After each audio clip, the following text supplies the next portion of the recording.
pretty amazing to me because I would have expected there would have been some dominant person who was unbelievable and that they brought their team along. But so this is very good. So that means I guess there's a chance that the champion would be a two-time winner if they can win today. So we'll see whether that happens. Before we go any further, I wanted everyone to thank Tanzir, okay, over in Bangladesh for fixing up, for doing all the contests. So let's give a cheer to Tanzir. He has been good. Okay, any discussion people want to have about the contest? Okay, is there a question people want somebody else to answer? Any general discussion? Yes? I would like to see if somebody here solved the problem 8, leaving the bar, because I had an idea and I don't know if I was right or very, very, very wrong. Okay, so who left the bar? I don't know if this is a country where people leave bars. Okay, it's my, okay, who? Oh, that's my understanding. Okay, so here, why don't you try this? I don't know if this is working, actually. Try that, bang it. Oh. Good, okay, good, go. Do you have a marker? A marker. Yeah, any of these is fine.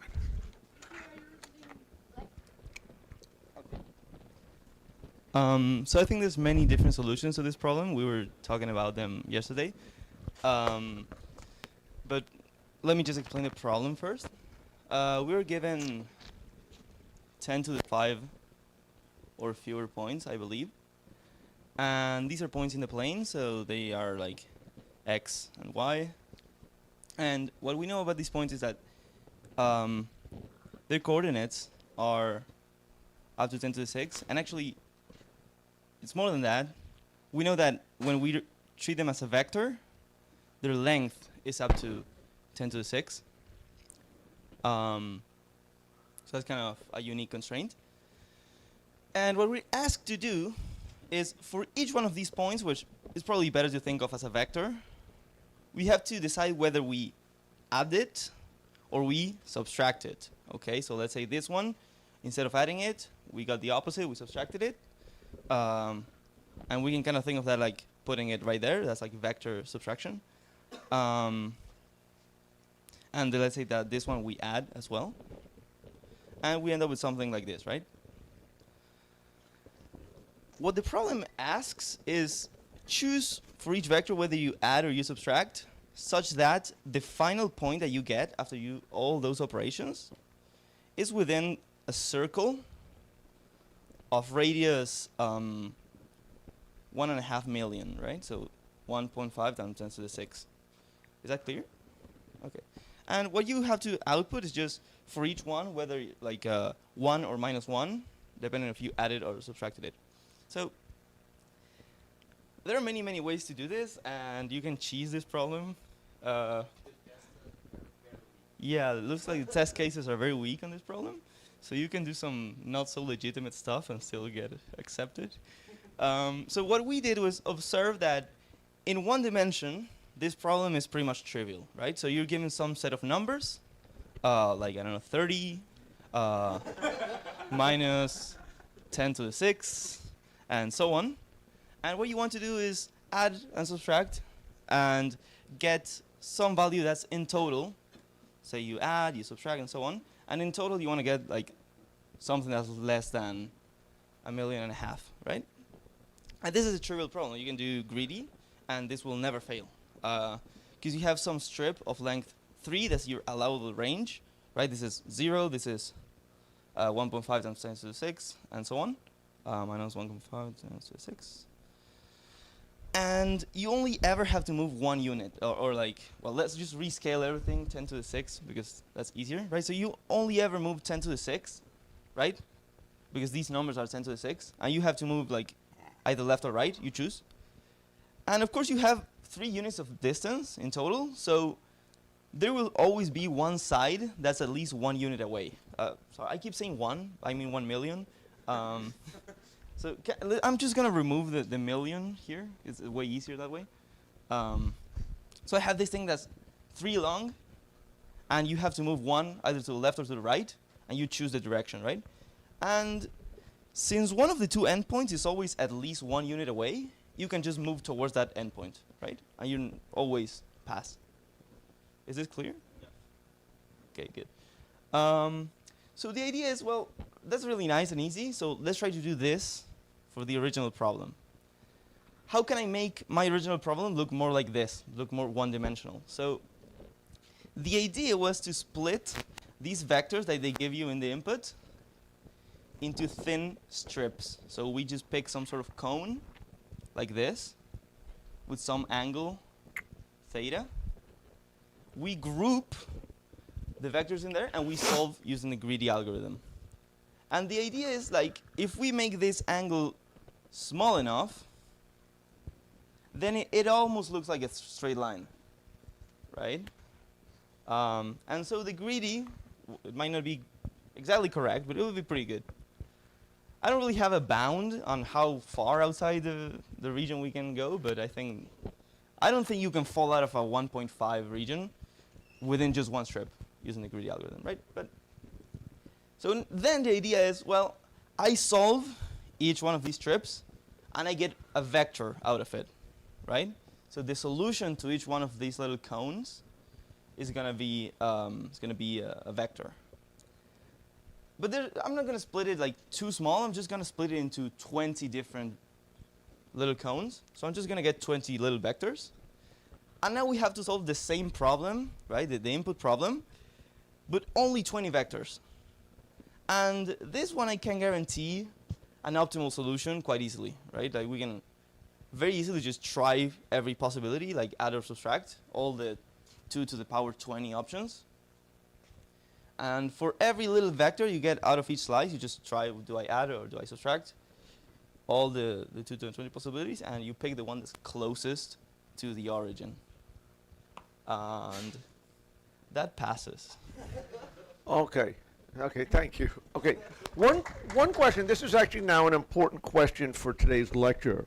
How many of you look at this problem and immediately see that it's NP complete? Okay. That's okay. I see one person, the one who was cheating, or maybe you're just listing it because your arm is broken and you can't bend. Yeah. Finding the minimal solution is complete, right? Right, okay. How many people saw that? Okay?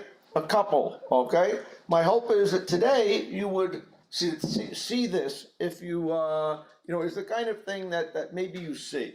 And I think that it helps you to see that. It may or may not help you with this particular problem or yada yada, but that's going to be kind of the focus of today's class, okay? So we'll remember this. Hopefully we'll get to the point where I'll show you how easily it is to show that this one is NP complete a little bit later. Any questions? Okay, any other problem people have a burning desire to do? Yes? Problem, which one was it? C, large triangle. Only 5 teams did it. Did any team do the large triangle one that is here? Is there any team you want to talk?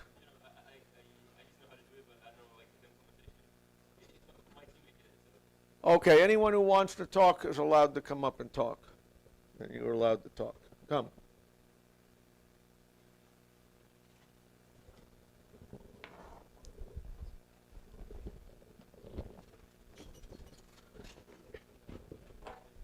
Use your here. I think it's this on.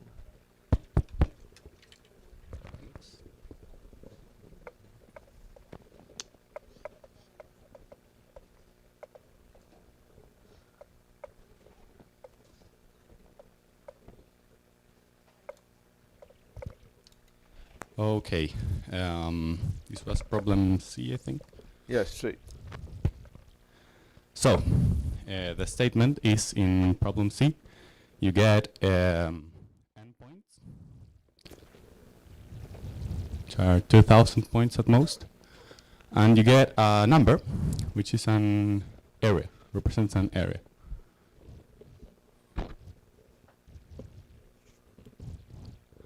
And the problem is simple. They ask you to find 3 points that form a triangle with area S. Now, of course, you can do this easily in cube. You just try all triangles. and check if it forms an area. But this doesn't pass, so you try something smarter. And I like this problem because you can solve it using a technique that is, I think, really cool and is like not so popular. It's called all pair points. I will write it down. So the idea behind this technique is that you try, you make a list with all the pairs of points. So, different pairs of points. I think these are too many points.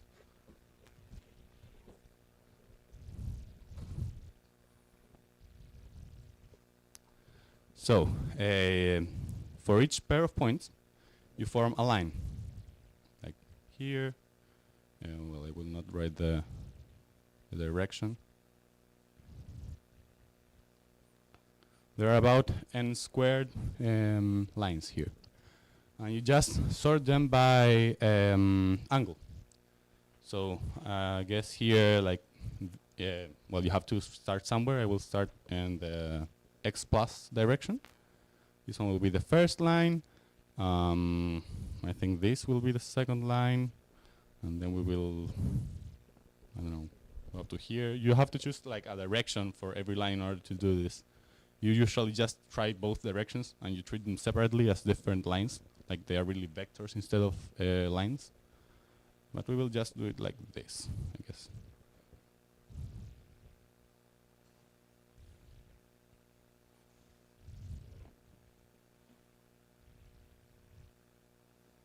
I don't know if the numbers are too small. Do you all see the numbers? Okay. So the idea is you start from line 1 and sort all of the other points with respect to the line, like in signed distance. So you start, like this will be the first point because it is the farthest to the left of the line. And then this one will be the second point. And then I guess these 2 points are the same distance. And the idea is that you go, the lines are sorted by angle. So you go line by line. You move from 1 to 2. And here in this example, you can notice that when you go from 1 to 2, in order to keep the list of points sorted, you only really have to care about point 1 and, this point and this point. And this magically generalizes to higher number of points on all examples. Every time you switch from a line to the next angle, from one angle to the next, you only have to swap 1 pair of points. This is the idea. So for the n squared vectors or lines, you just swap the points and you keep a vector of all the other points sorted with respect to the line. And now this is a bit hard to explain and prove, and I will have to be a little while here drawing examples and explaining why this happens and all the stuff. It even works with collinear points. It keeps, if you have a lot of points here, it keeps some internal order of the points. Some of these are really to the left of the line and some are to the right of the line, and it's consistent. But it's a bit hard to explain, so you will just have to read some blog about this technique. So I will assume that we have this technique and we can just go through every line with the rest of the points sorted with respect to the line. And once you have this, it's relatively easy to solve the problem. Because if you have a line and you have all of the points sorted with respect to the line, now this line is between 2 points, right? We will call them A and B. And you want to find a triangle of area S, you can do binary search, right? Because this triangle, we will only consider points to the right of the line without losing generality. This triangle has less area than this triangle, has less area than this triangle, because the area of a triangle is just the base times the height. And the height is conveniently the same distance. Yeah, you can just do binary search. Find the point which forms the exact area you are looking for. And you can see that in this way you are trying all possible triangles in time n squared log n. Very good, yeah. You got a question? Yes? First iteration, you have the points ordered from left to right. Yeah, it depends on where you start. I usually start from left. The first line will be like in the x positive direction, so I will sort them by y coordinate. Very good. That's it. Okay, thank you. Okay, any other last problem? Last problem that if people feel the need for another one. Problem Okay. B. Going once. Problem B. B. B. Do we have anyone? Space rescuers. Did anybody do space rescuers? Want to talk about it? You're allowed to, or you're allowed to sit. This is a free country, as far as I know. Okay, not an expert here, but I believe that's true.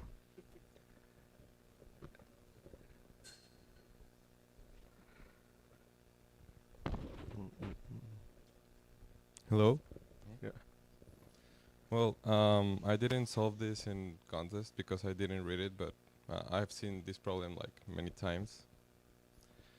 So I just like make it very fast and put it. Well, the problem said that you have different points in a 3 dimension, and then you have to create a new point that the sum of the distance of that point to every single point is the minimum as possible. No?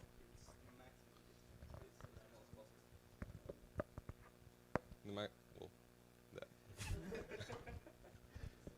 The maximum distance is as small as possible. So it's like the centermost point. Is that what you're looking Yeah, for? yeah. Centermost point. I don't know how to talk, but yeah, that's right. The way I look at this problem is that, how would you solve it if you just have like 1 dimension instead of 3? So if you just have like the x, you can see that if you want to create a new point, if you go like to infinity, it will rise like the solution, and if you go to the other way, it will go also.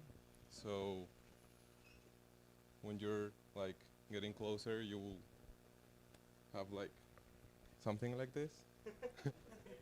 Right. And you can do like you can do 2 things. You can either iterate over the time that it's going to take the points to be there, and every single point will have like a range. And well, you can just intersect the ranges, or you can do a ternary search in this function that we have. Then you can think about it in 2 dimensions. This will also be true. So you have to like search for the best x, and then when you have like the 2 mediums, you will have to search for the best y, because it will also be like that function. But if you don't want to do like ternary search, you can intersect circles, because the ranges will be like this. Well, you're saying that they're going to meet like a time, like if you do a binary search instead of a ternary search, you will have the radius of where they can reach. You don't see it? Like they have like a velocity of 1. Yeah, you can see that you can say that you move. They all move at the same speed, right? They move along what? And what moves? Yeah. You can say they're going to meet at time 0, they don't move at all. Like the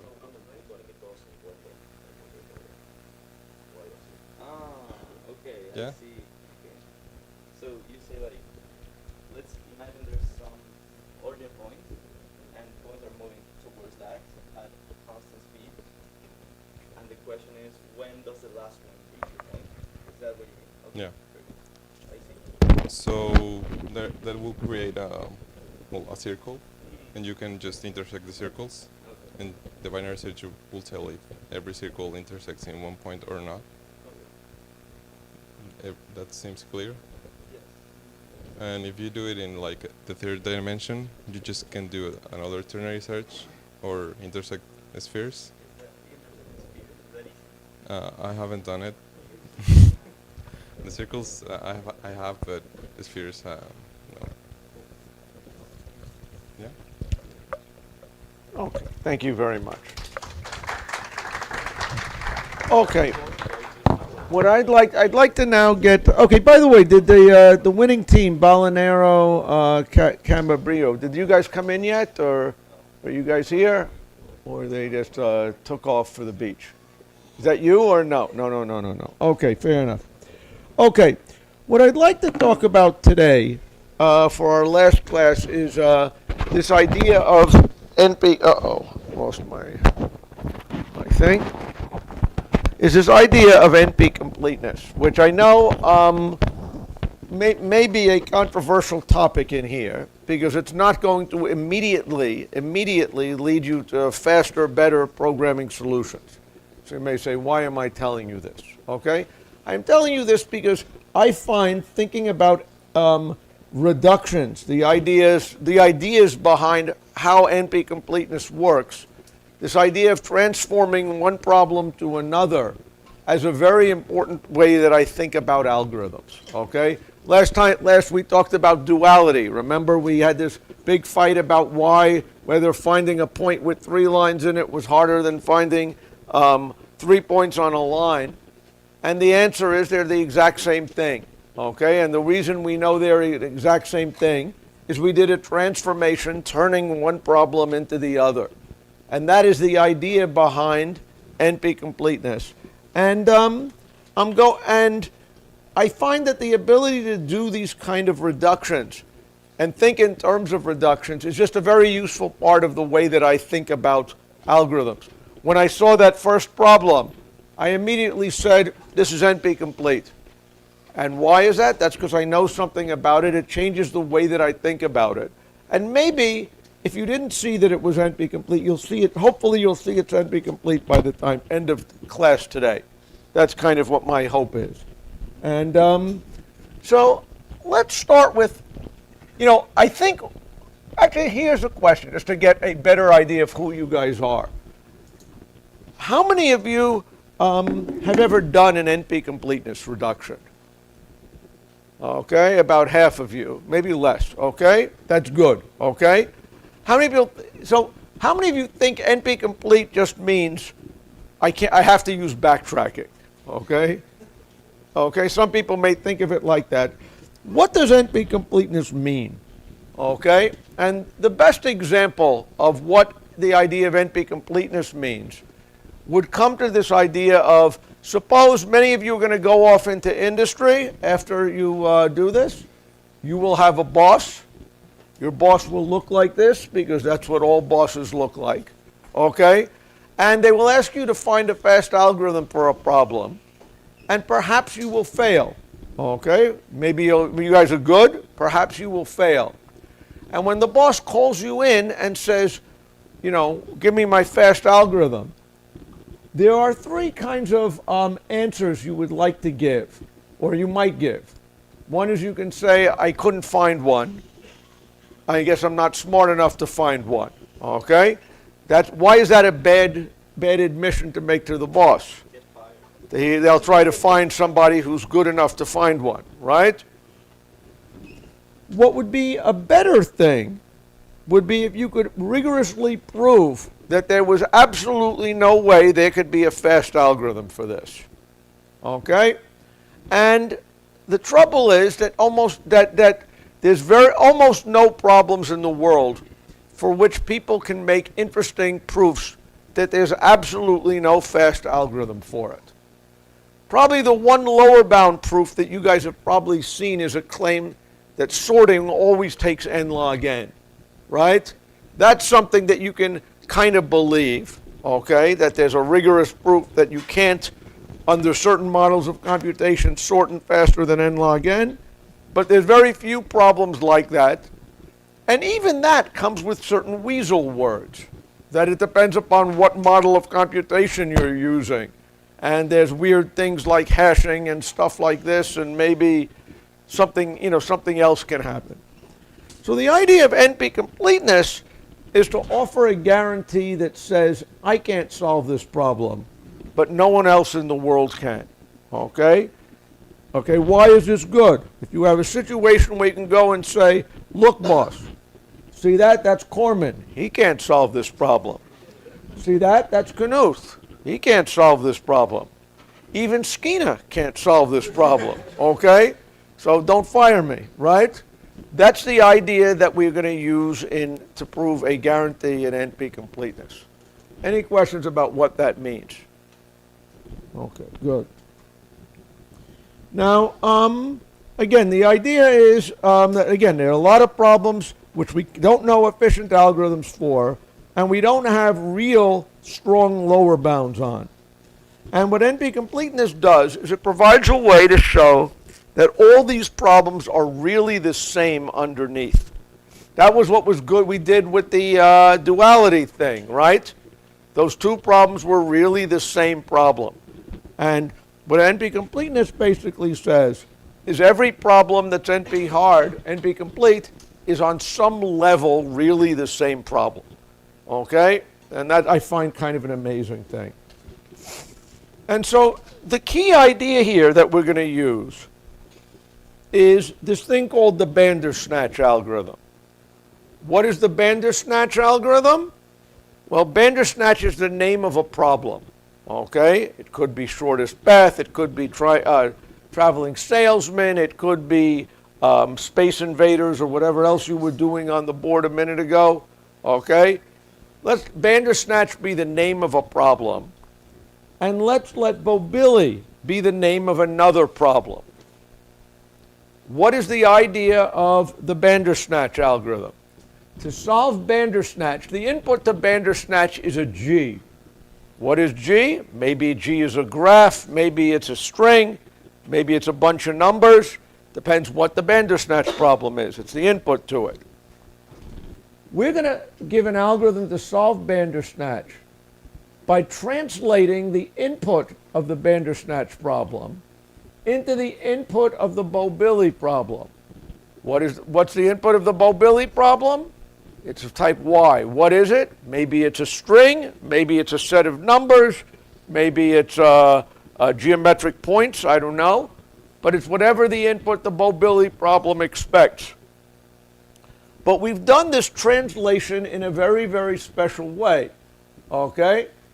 Where if we call our Bobilli solver, turns out that your programming language has a Bobilli solver in it that will solve that problem, okay?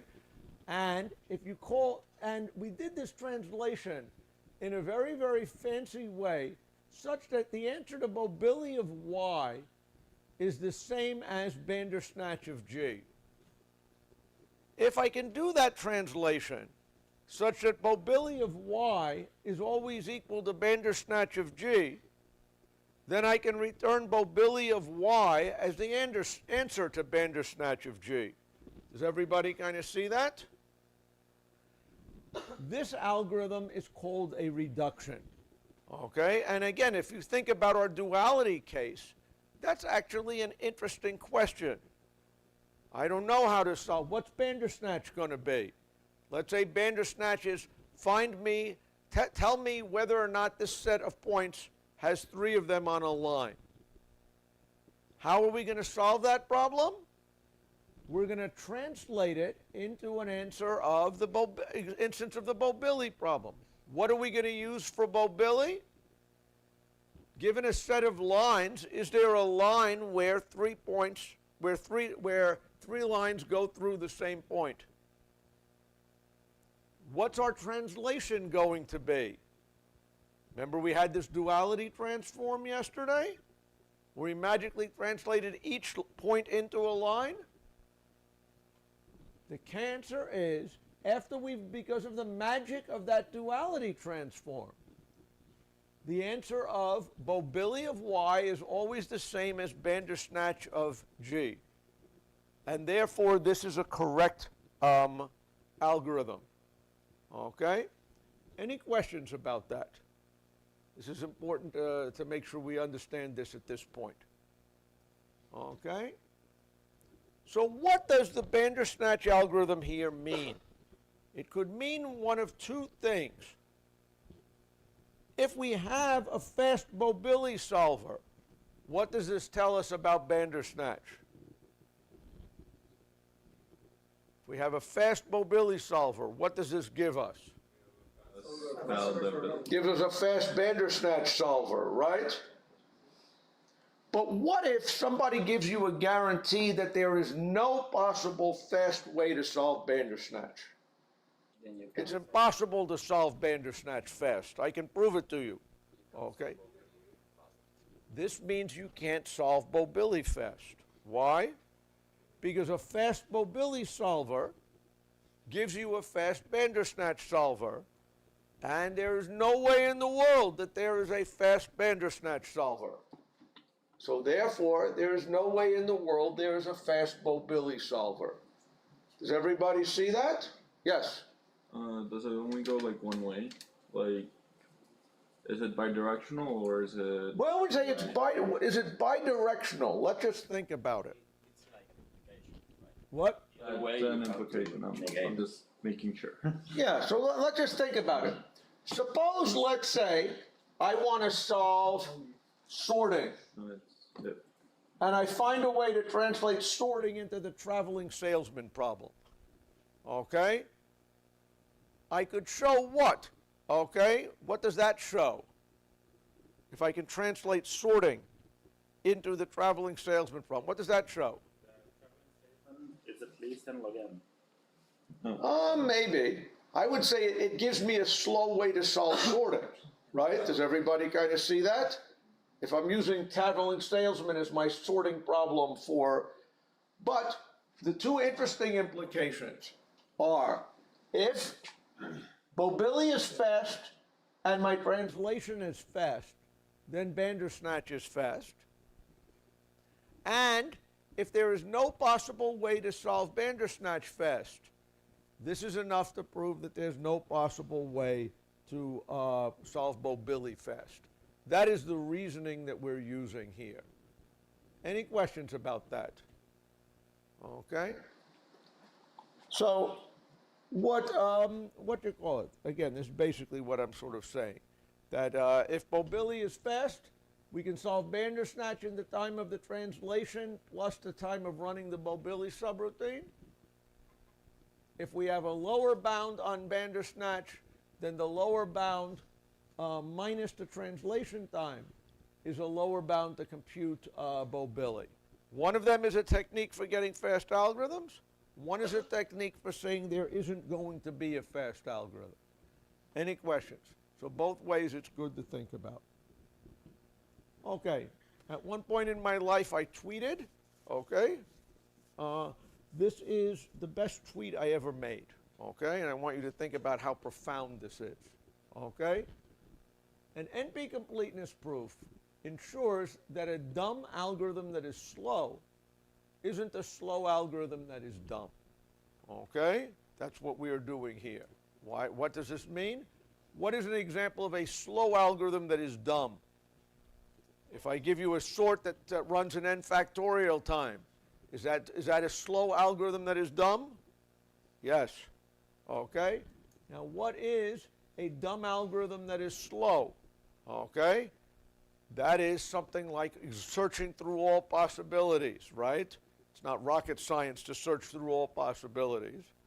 But if you have a problem where that is essentially the best possible algorithm, that is not dumb.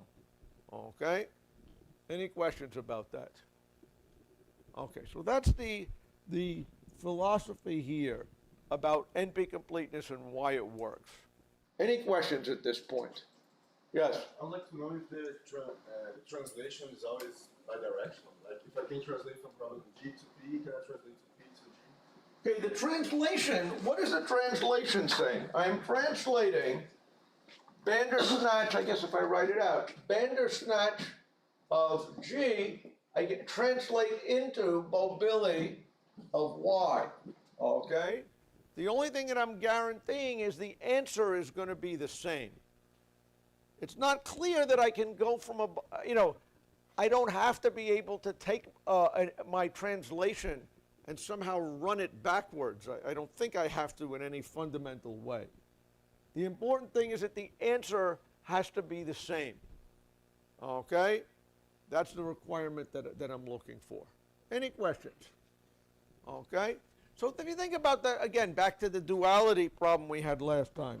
The answer was either, yes, there is a point that is on 3 lines, or yes, there is a line that's on 3 points. Okay? And the answer has got to be the same. That's kind of what the important point is. Any questions? Okay, let's look at reductions. Okay, and again, I told you the reduction is translating one algorithm into another algorithm. It's sort of an argument that if I reduce problem A to problem B, it means that if I can solve problem B, I can solve problem A. Okay? That's kind of the important things. Now, many problems are reducible to sorting. Okay? If I know how to sort in n log n, I can solve a lot of problems in n log n. Okay? How do I solve whether all the elements in a set are distinct? Okay? Well, if I give you a set, or any duplicates, well, you sort it, and the two elements, once you've sorted it, it's easy to tell whether there's any duplicates. They're next to each other. So that's the idea of reduction, is you kind of turn it, the hard part, into another problem. Now, there's one last illustration of what the philosophy of a reduction is before we maybe get a little more detailed. There's this joke about this engineer and this computer scientist are sitting around and they want some tea. They're sitting around.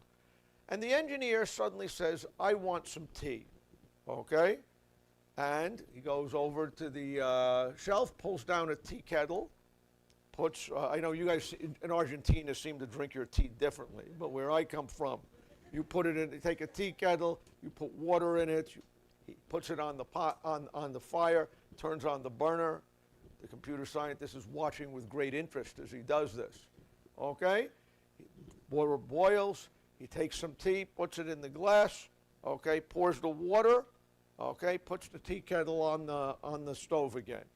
Okay? The computer scientist looks at this and then says a few minutes later, I want some tea. What does he do? He takes the set of the tea kettle with hot water in it, pours out all the hot water, okay, dries the kettle, puts it back on the shelf, and sits down. Why? He says, now I've reduced the problem to something that's already been solved. Does everybody see that? Because if you understand that, you understand what the idea of a reduction is. Okay? Any questions? Okay? Okay, good. And this, by the way, was generated by one of those AI image generators, which is kind of, I think, an amazing thing, by the way. Okay, good.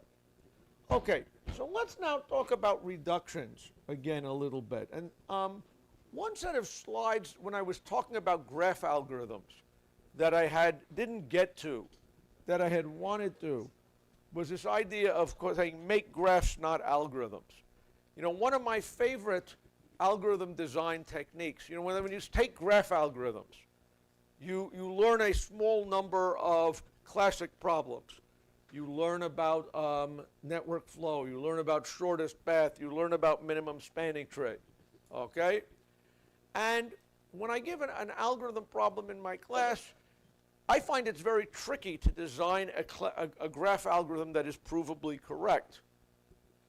What's often easier is if I can find a way to translate the input of the problem I have into one of the classic algorithm problems, so that solving the algorithm problem, the classic algorithm problem on the transformed graph is the right way to do it, will give you the right answer.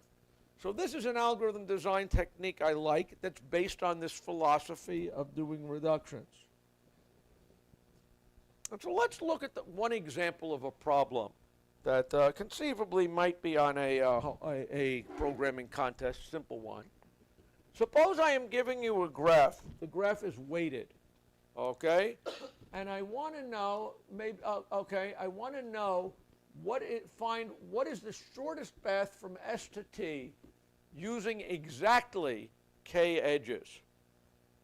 Okay, does everyone see what the problem is? I go from S to T. I want to use the shortest travel time, but I don't like making turns when I get to an intersection. So I only want to make exactly k turns. How do you solve this problem? Anybody understand the problem? Okay, how do you solve it? Yeah.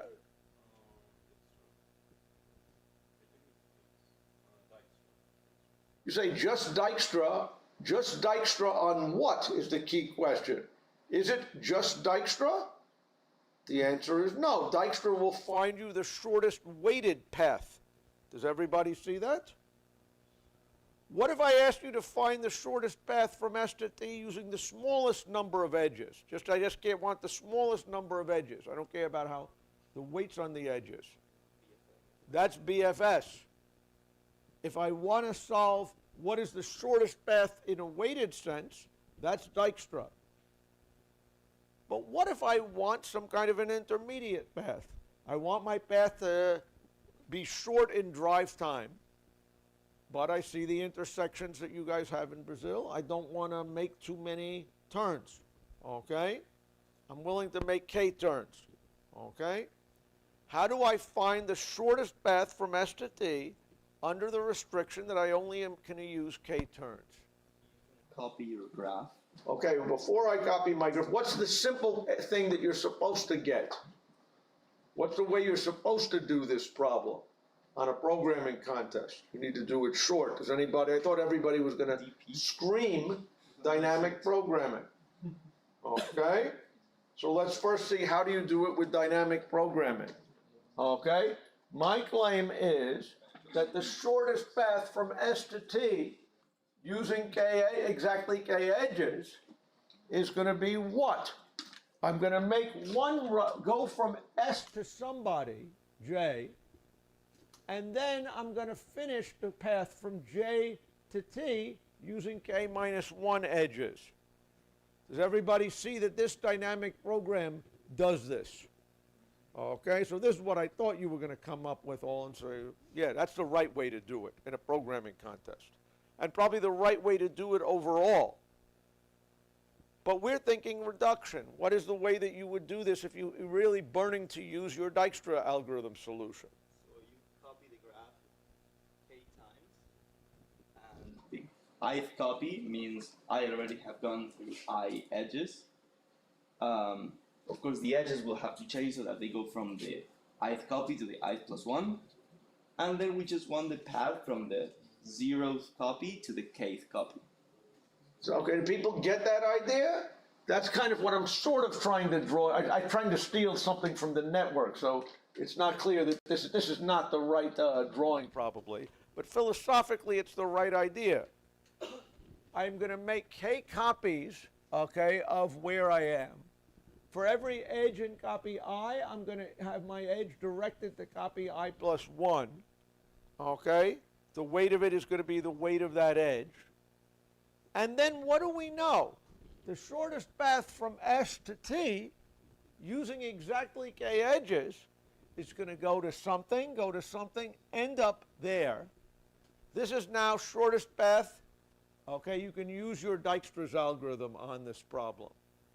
How many people see this reduction, why it's correct? How many people who don't see it and want to?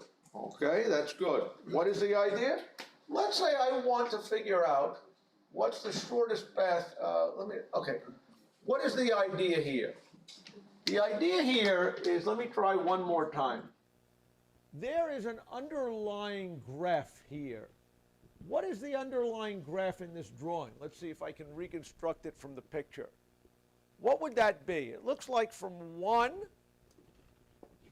I can go to any vertex. If I have, it looks like I've got a graph that has 4 vertices on it, right? And from 1, I can go to 2, 3, and 4. From 2, I can go to what? 3 and 4.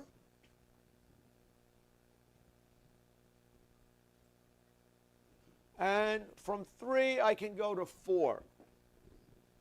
Does everybody see that's kind of the graph that's implicit in my drawing up there? If I want to know, can I go from 1 to 3 in a total of 1, 2, 3 hops? What's it going to be? I have made 3 copies of that graph where all the edges run from vertices I to vertices I plus 1. Now, any path of length k could be done by k edges on here, bop, bop, bop, or it could be done by k edges on here, bop, bop, bop. Okay? That's the same thing. Okay?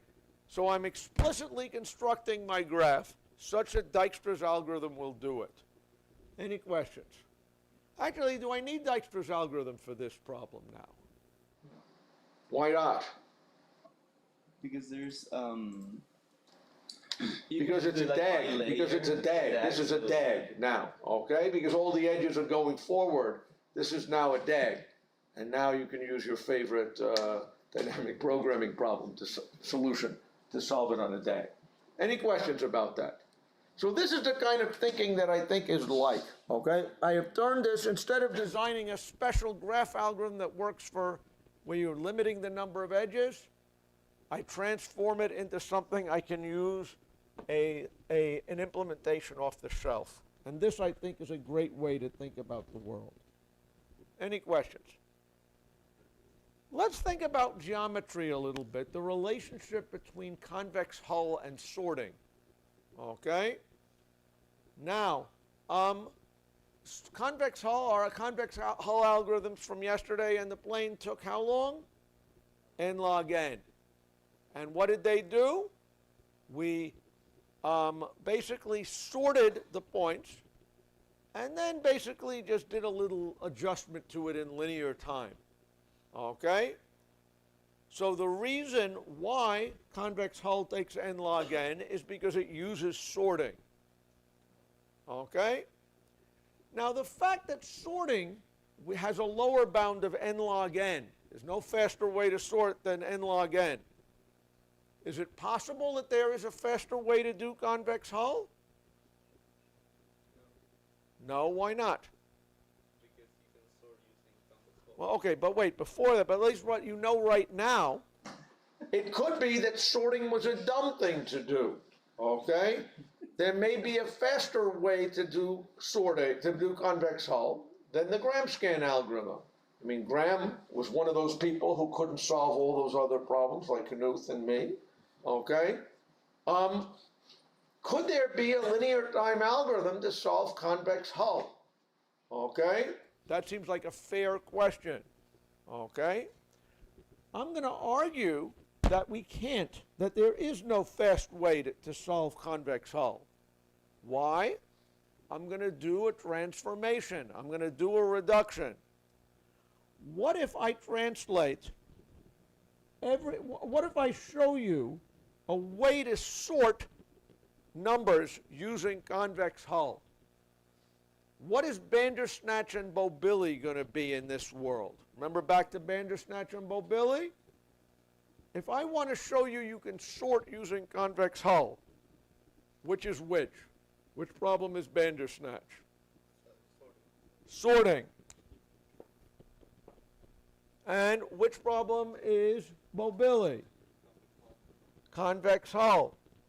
What if I map every point, if I'm sorting a bunch of numbers, x, I'm going to map them to the point x comma x squared. Okay? Why am I going to do that? That's my transformation. Does everybody agree you could write a fast program, given a set of n numbers, produce n pairs of the form x, x squared? This I bet you could all do in linear time. Am I right? Okay? Good. Why am I sort of doing this? X squared is a parabola. What does that mean? That means that this is a convex curve, right? Which of the points, if I give you a bunch of positive numbers that and I take those points x, x squared, I'm creating a bunch of points. Which of those points are going to be inside the hull and not on the surface? None. They're all going to be on the surface because it's a convex curve. What does finding the convex hull mean? It means chunking it. Kabunk, kabunk, kabunk. Turning that into a polygon is going to end up sorting the points by their x-coordinate. Does everybody agree with that? So convex hull sort is going to do what? It takes your numbers, constructs these pairs, calls Gram-scan on it, okay? If you could have a linear time algorithm for doing convex hull, this would give you a linear time algorithm to sort. Does everybody agree with that? Is there a linear time algorithm to sort? No. So therefore, there is no linear time algorithm for convex hull. That's kind of the ideas that we're doing here. How many people see that? See where I'm going with this? Any questions about that? Okay. Any questions? Okay, good. And this is basically the same thing that I said before.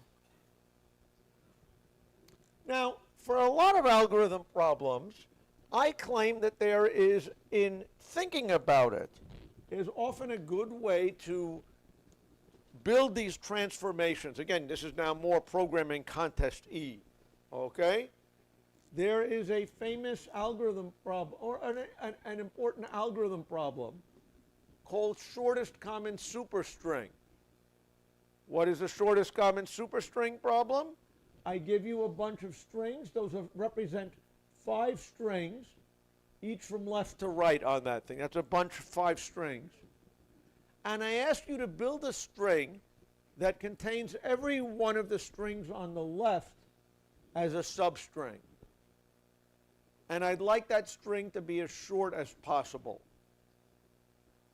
Can anybody give me a fast algorithm to construct a superstring of n strings? Okay? If I don't make it be short. Just concatenate them. Does everybody agree with that? If I just stuck them left to right next to each other, I've got a superstring. Is that something to brag about? Well, it's a superstring. But you might want to find the shortest one. Like in this case, it was abracadabra. Okay? Which may mean something to you guys. Okay? How do you find the shortest possible superstring? Okay? Okay?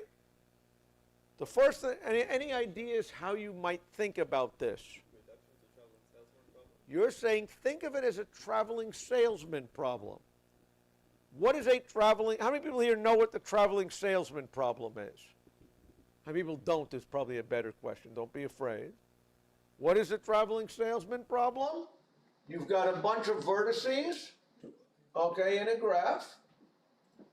There's a certain distance between, let's say, every pair or some pairs. And you want to find the shortest tour that will visit every one of the vertices and get you back home, right? That is this traveling salesman problem. What do you know about the traveling salesman problem? It's NP complete, but it's a problem that you know about. How can you think of this problem here as a traveling salesman problem? Okay? when I think about trying to do that kind of a transformation, I'm going to ask myself, what are the vertices? What are the edges? And what are the weights going to be? Right? That's what, when I'm translating it, that's what I got to think. So, what are the vertices? What should I use as, what should the vertices of each node in my graph correspond to? What? The word. So there's going to be string 1, string 2, string 3, string 4, ... right? What is the edge going to correspond to? What was that? Concatenate? Well, concatenating them, what if my words were cata and, talk? Okay? What is there, what would be, what is the interesting, and I want to go, what is the interesting concatenation of this? Okay? It's not that I stick one after the other.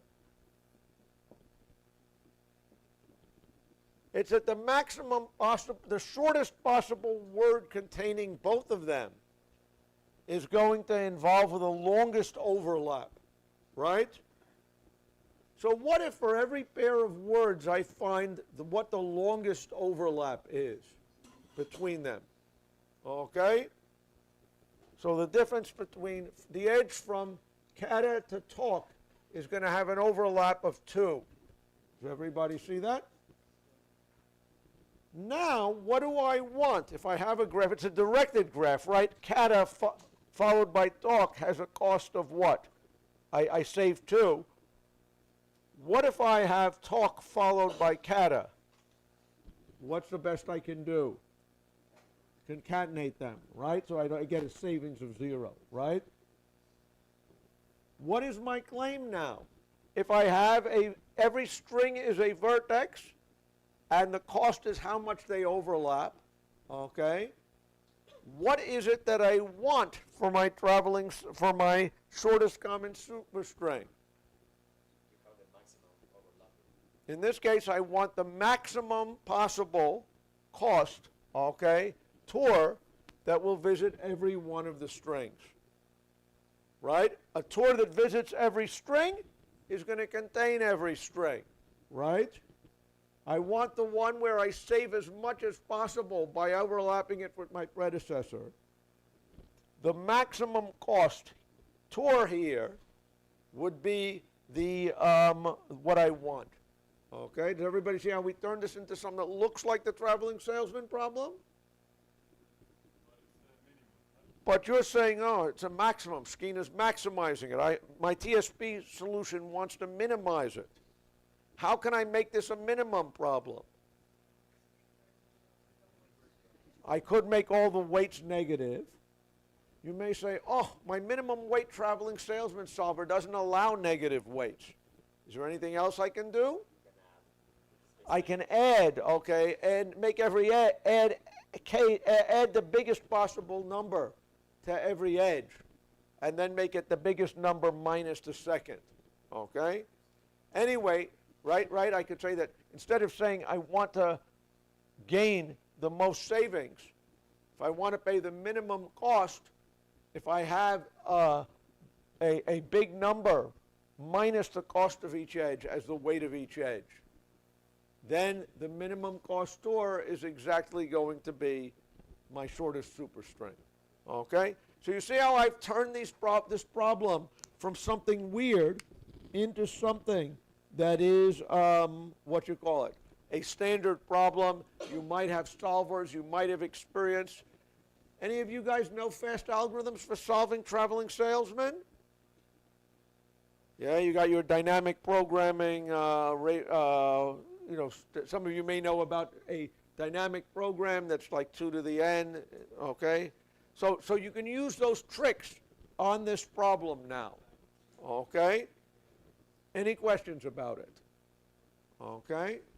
So we like this world of transforming problems from one problem to another. You like randomized algorithms. Is that so that you guys use something dirty like that in your programming for an NP complete? I thought that they usually, in my era, what was my era? Well, yeah, I'm used to these things being exactly. But bottom line, being able to see a problem as something else is a very useful skill. He can solve traveling safe and fast. Okay. That's not the Okay, any questions about that? Let me show you one other case that some of you, even if you're NP completeness experts, may not be familiar with. Remember the last class we were busy dealing with our duality and our find, is there a line that contained 3 points on it? And the best that you guys could come up with that we really trusted was n squared log n, as I remember. Okay? Turns out there is an n squared algorithm for that.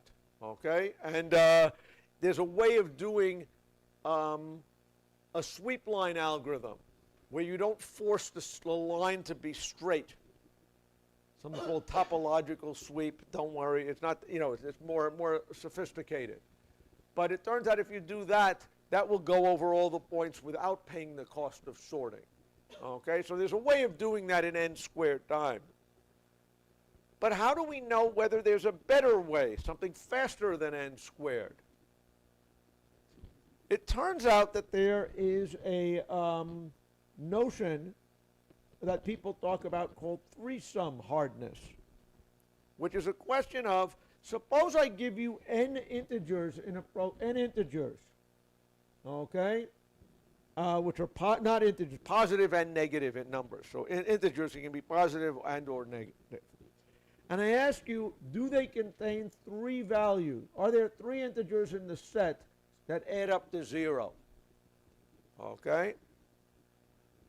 How would you solve that problem, given a set of integers? What was it? -3, 7, 36, ... How would you give me an algorithm if I give you n of those? Give me a way to tell whether or not 3 of them add up to 0. Yeah. Numbers, and then see if the remaining number is also there, like making a 2-pointers algorithm. Okay, so what I think I'm hearing you say is you construct a table. But no, actually, I'm not sure I hear what you're saying. You're going to say you're going to take the n numbers, I think, and sort them. This is what I think you're going to be doing now. You're going to sort the n numbers. So in n log n time, you have the n numbers sorted. Now you're going to consider you're going to construct all possible pairs of these numbers, right? And actually, I'm not seeing that right now. Choose one of the numbers.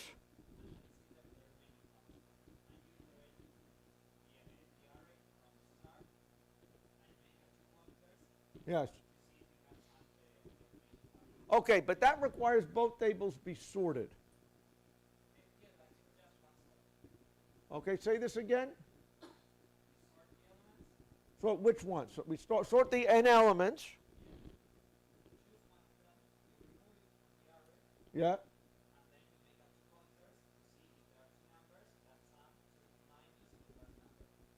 Okay, so you're going to say I'm going to take this number out, which was, let's say, going to be -7. And now you're going to ask me, are there 2 numbers here that add up to 7? If this number is too big, bigger than 7, it can't possibly be there. Okay? So so the claim would then be you use 2 pointers and get that. Okay, I believe that. Okay? Any questions? Okay, but the question is there a faster algorithm? Okay? I'm going to argue that this is a problem that's pretty simple. People have thought about it.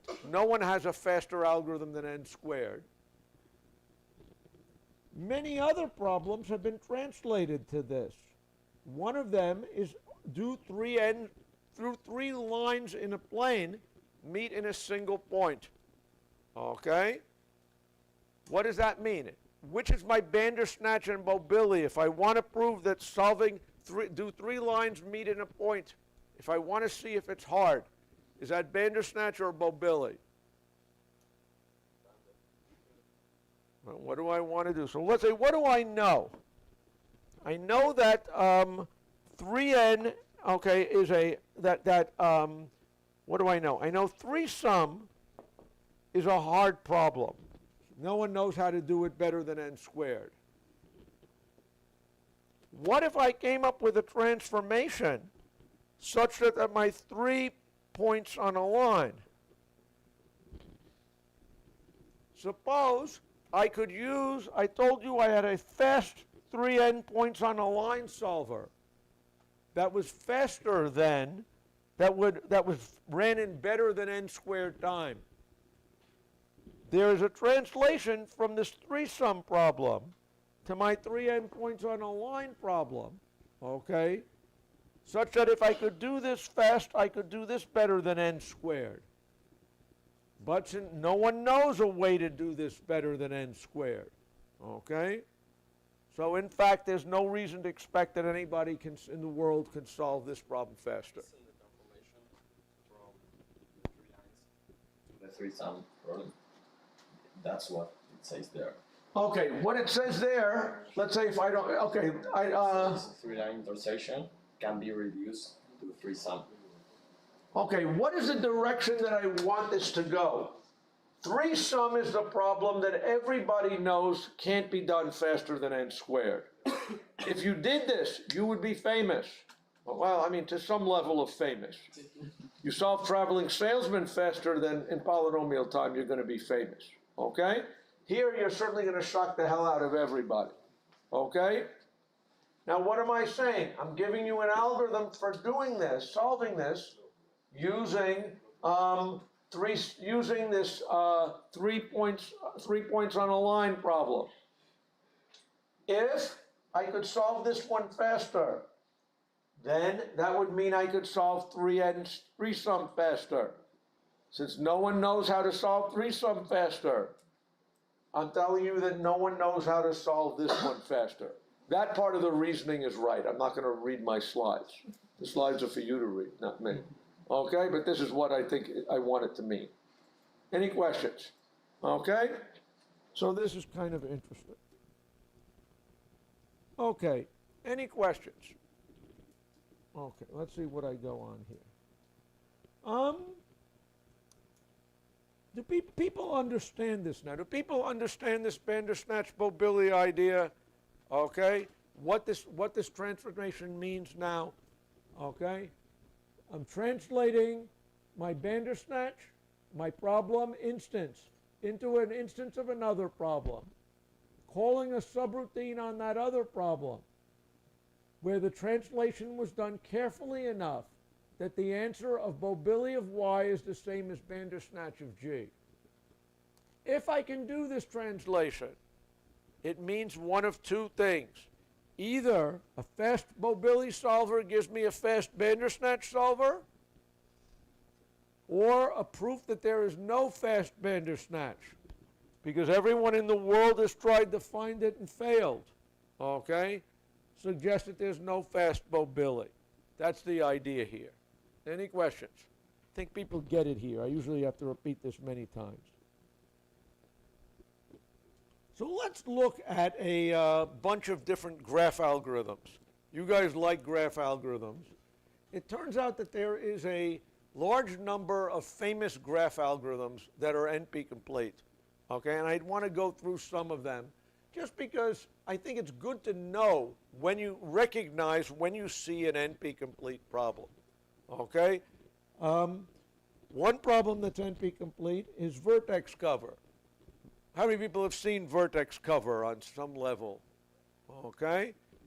Given a graph, find a smallest number of vertices such that every edge kisses or is incident on at least one of the vertices in the cover. So for this graph, 2 vertices in the cover suffice. Okay? How hard is that? NP-complete? We'll talk about that in a minute. That's something I should have gotten rid of. Now, when you're trying to transform problems, NP-completeness is about trying to transform one problem into another problem. Okay? and it's easier to translate a problem that is that looks similar to it. Okay? So what other problems are there that you guys know that kind of look similar to vertex cover? At least if you look at it in the right way. What about maximum independent set? Okay? What is maximum independent set? In this case, I am given a graph G, okay? And I want to know, excuse me a second, I don't know what happened.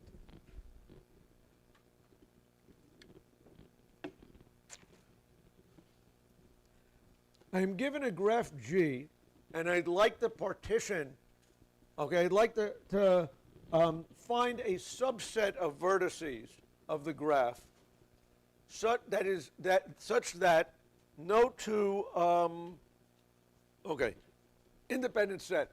I'm given a graph.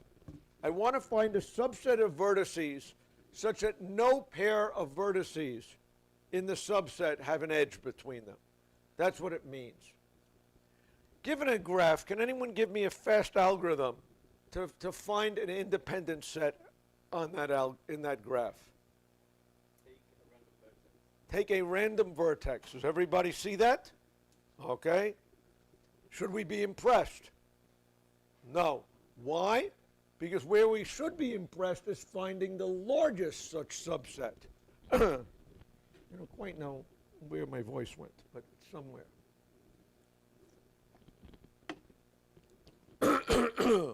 Okay, let's try one more time. So, given a graph that is a grid, does everybody see that there's a way to take the checkerboard and make half the vertices, pick half the vertices, such that there is no edge between them, right? That's what you see here on the checkerboard, right? So either the red or the blue vertices cover half the set, and there's no edge between red and blue, okay? Or between, no, take it back. There's no edge between blue and blue or red and red, okay? What is the connection between vertex cover and independent set? Well, let's think about it first. Let me just think. I'm just trying to think cosmically, and then I'm going to ask you this question. Both of them are graph problems. One of them, vertex cover, says I want the most vertices such that every edge is covered, right? No, I want the smallest number of vertices such that every edge is covered. It's a minimum vertex cover. For maximum independent set, what do I want? I want the maximum number of edges, of vertices, such that no edge is covered. Does everybody see? No edges hit twice. Okay? So the problems, do they smell the same? Maybe, maybe not. It depends what your sense of smell is. But are they the same? What makes these problems the same? If you take the complement of one. If I took graph G and I took the complement. No, just the same graph. You take the nodes.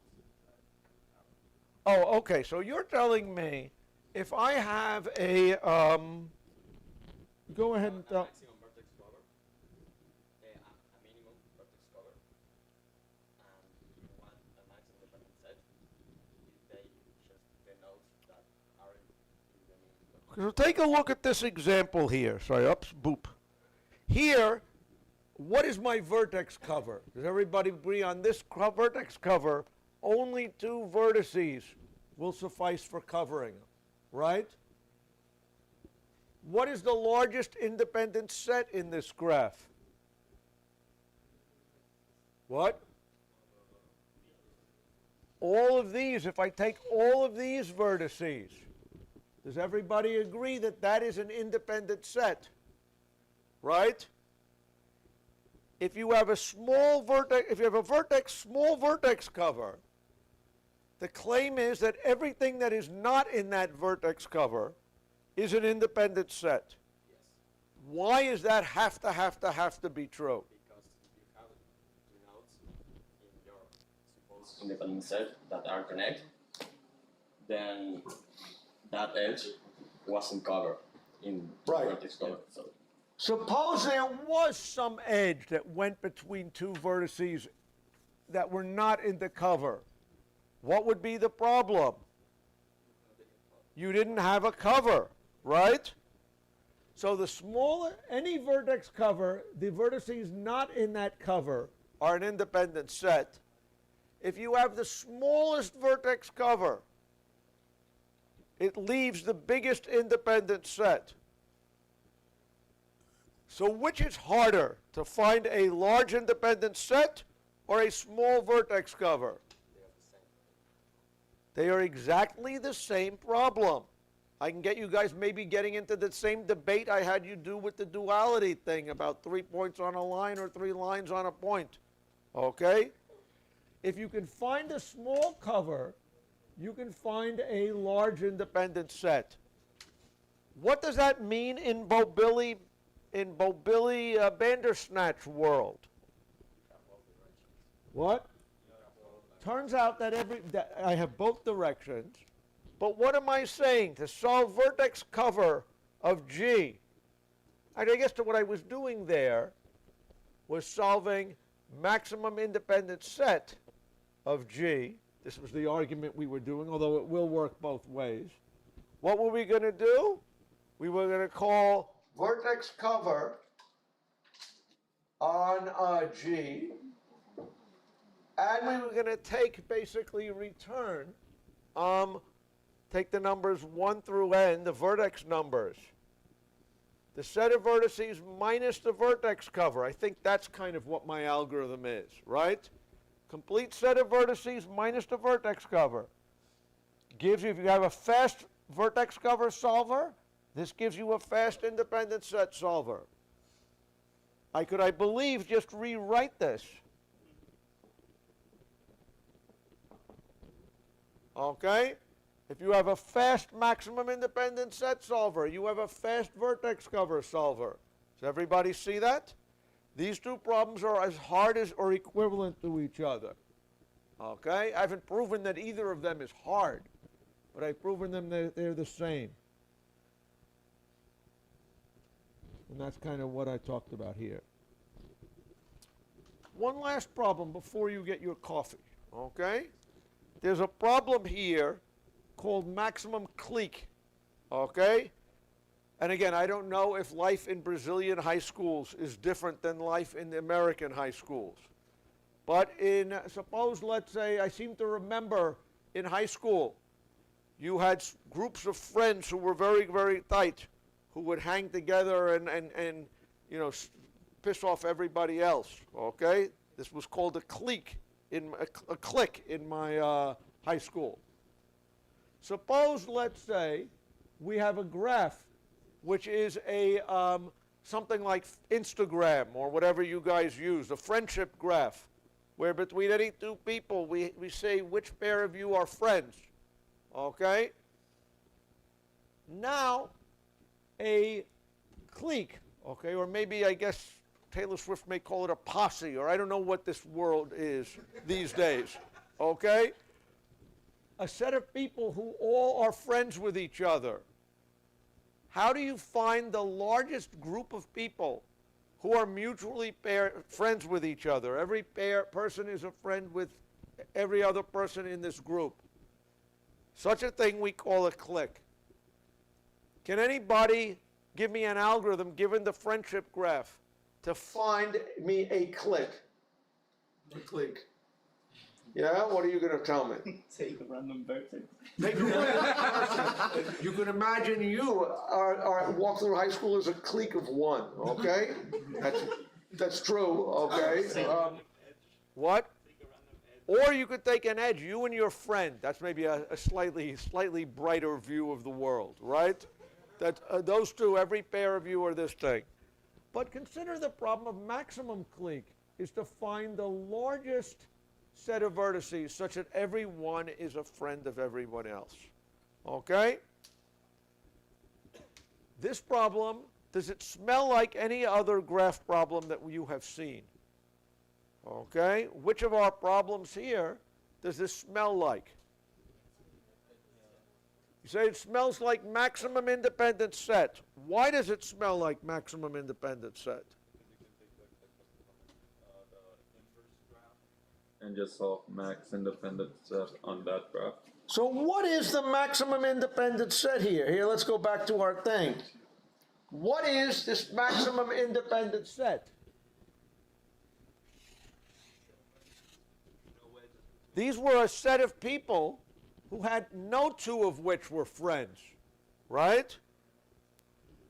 If I knew a way to solve that, is there a way that I can solve clique? Let's go back to this one more time. Clique. Find the biggest clique on a graph of size G. How do I do it using my maximum independent set solver? What do I have to do?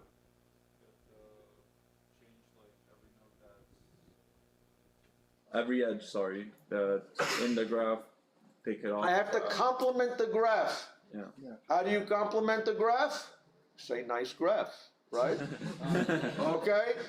Or you can say, let's say G prime is going to be equal to G complement. Basically, if this was my original graph, my complement is going to be a graph which has an edge wherever there was not an edge, okay? And does not have an edge in the original. What does that mean? A clique in G is going to be an independent set in G prime. Okay? Does everybody kind of see that? So all three of these problems are kind of, in some sense, equally hard. You could solve any one of them, and you get all three of them. Okay? But if you don't know how to solve any one of them, you don't know how to solve any three of them. That's kind of the interesting point here. Okay?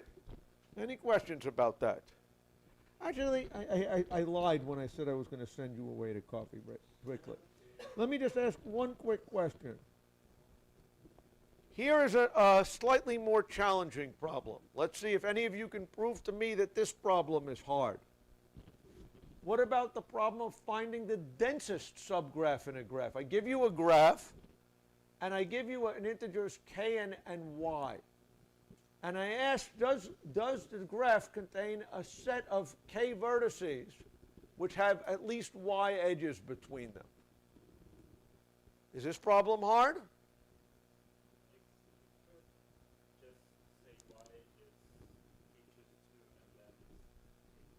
Do you see that if y is equal to k choose 2, this is another way of asking for a clique, right? Is this problem harder than clique or easier than clique? This problem has to be at least as hard as clique. Why? Because if you call it for y squared, for y equals k choose 2, it's a clique solver. If you call it for other things, it might be another solver.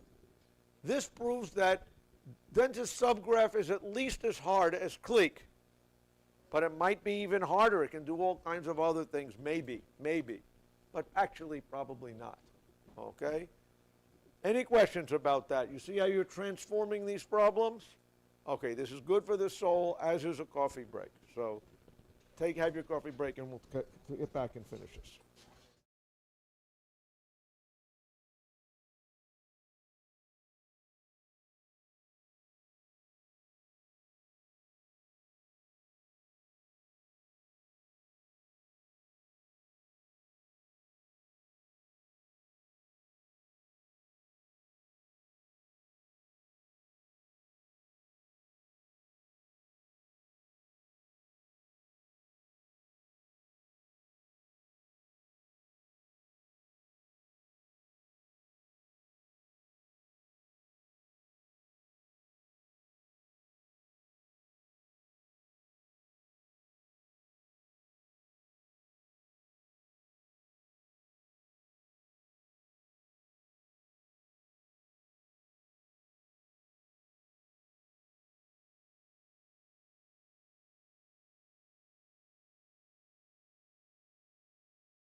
Start it again and get back to NP completeness world.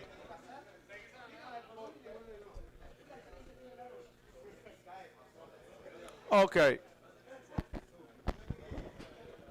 Any questions so far about, we've been starting to talk about these reductions. I think I've shown you that there is this interesting transformations between one problem and another problem if you learn to look at it the right way. And so when I think of things like NP completeness, I think about it as in terms of how easy, how to see that two problems are the same thing. And this I find very, very satisfying to think about. Okay, any questions about what we've covered so far or anything like that? Okay, what I'd like to talk about now, just as for my next little section, is just give you a little gallery of NP complete problems that you should know about, that you know that you should know. I find it's very useful to know the names of problems, just because it gives you a way to talk about it. It gives you a way to think about what the problem should be in its pure form. Okay, and so what is the most famous? What is the mother of all NP complete problems? It is something called satisfiability. It's a logic problem. How many people here know what satisfiability is? Okay, how many people don't? Okay, basically, just to give it quickly, I give you a logic formula. Okay, I give you a set of clauses of the form a variable or its negation. And I make a bunch of logic of clauses of the form x1 or x2 or not x3. Is there any way to make the equation x1 or x2 or not x3? Is there any way to make it true? How do you make it true? Just that one clause. x1, if I give you x2 or not x3. Is there a way to make it true? Yes, there are many. Sure, there are many. How many? Okay. Well, at first you can choose true or false. You need a true on each, at least on each one of them. So I need a true on at least one of the three ways of doing it, right? So how many is? If I just have the special formula, one clause, very simple, x1 or x2 or not x3. How many ways are there to make this true? 7. There's 8 ways to flip the bits. And unless I flip the bit false, false, true, that formula will be true. So if I give you one formula and I say make it true, this is no problem, right? What? The problem is here I've got a bunch of logic formulas all on the same set of variables. And I'm going to ask, is there a way to make all of these things true? Okay? The formulas are of the form variables or the or of a bunch of variables and possibly their negations. And I'm giving you a bunch of these formulas. We call each formula a clause. Okay? And the question is there a way to make it true? That's what the satisfiability problem says. Given a logic formula, is there a way to make it true? What? Make them all true, right? Well, make them all true. So it's a way to think of this. This formula is really kind of this clause and this clause and this clause and this clause. So the ands make it all true, right? This is an and formula of a bunch of or formulas, right? There's probably a name for that. I think if it's CMF or something like that, okay? And the question is there a way to make it true? You could imagine you tell some story to your parents about your behavior on a night, okay? And you then want to see, hopefully, if they start challenging you on this, you hope there is some way to make what you said true, right? You're trying to solve a satisfiability problem. Does everybody see that? Okay? And for some formulas, you can satisfy it. For some formulas, you can't. if I have the clauses V1 or V2, and V1 or not V2, and not V1, is there a way to make that true? Okay? To make the last thing true, V1's got to be false, right? If V1 is false, I can make the last part true. Is there a way to make, if V1 is false, is there any way to save the second clause? Yes, by doing what? False. V2 is false. But if V1 and V2 are false, I'm screwed on the first clause. Does everybody see that? There's no way to make this thing true. Some formulas you can make true, some formulas you can't. To decide whether that's true is the satisfiability problem. And this is the mother of all NP-complete problems. When Karp and Cook started talking about NP-completeness, they said the hardest problem in the world is the satisfiability problem.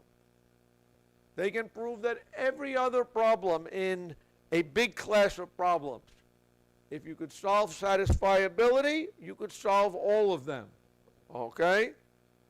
So this puts a big target on the back of the satisfiability problem. If any of you can prove satisfiability is polynomial, give me a fast algorithm for satisfiability. You would give a fast algorithm for every other problem in this big class of problems we call NP. Details not to be discussed yet. Okay, and maybe not to be discussed. Okay? So this is the mother of all hard problems. This is the one that everybody has gunned for. Okay? So remember we had the slide at the beginning where we saw Corman and Knuth and Skeena in line confessing they cannot solve your problem. We all confess we cannot solve satisfiability.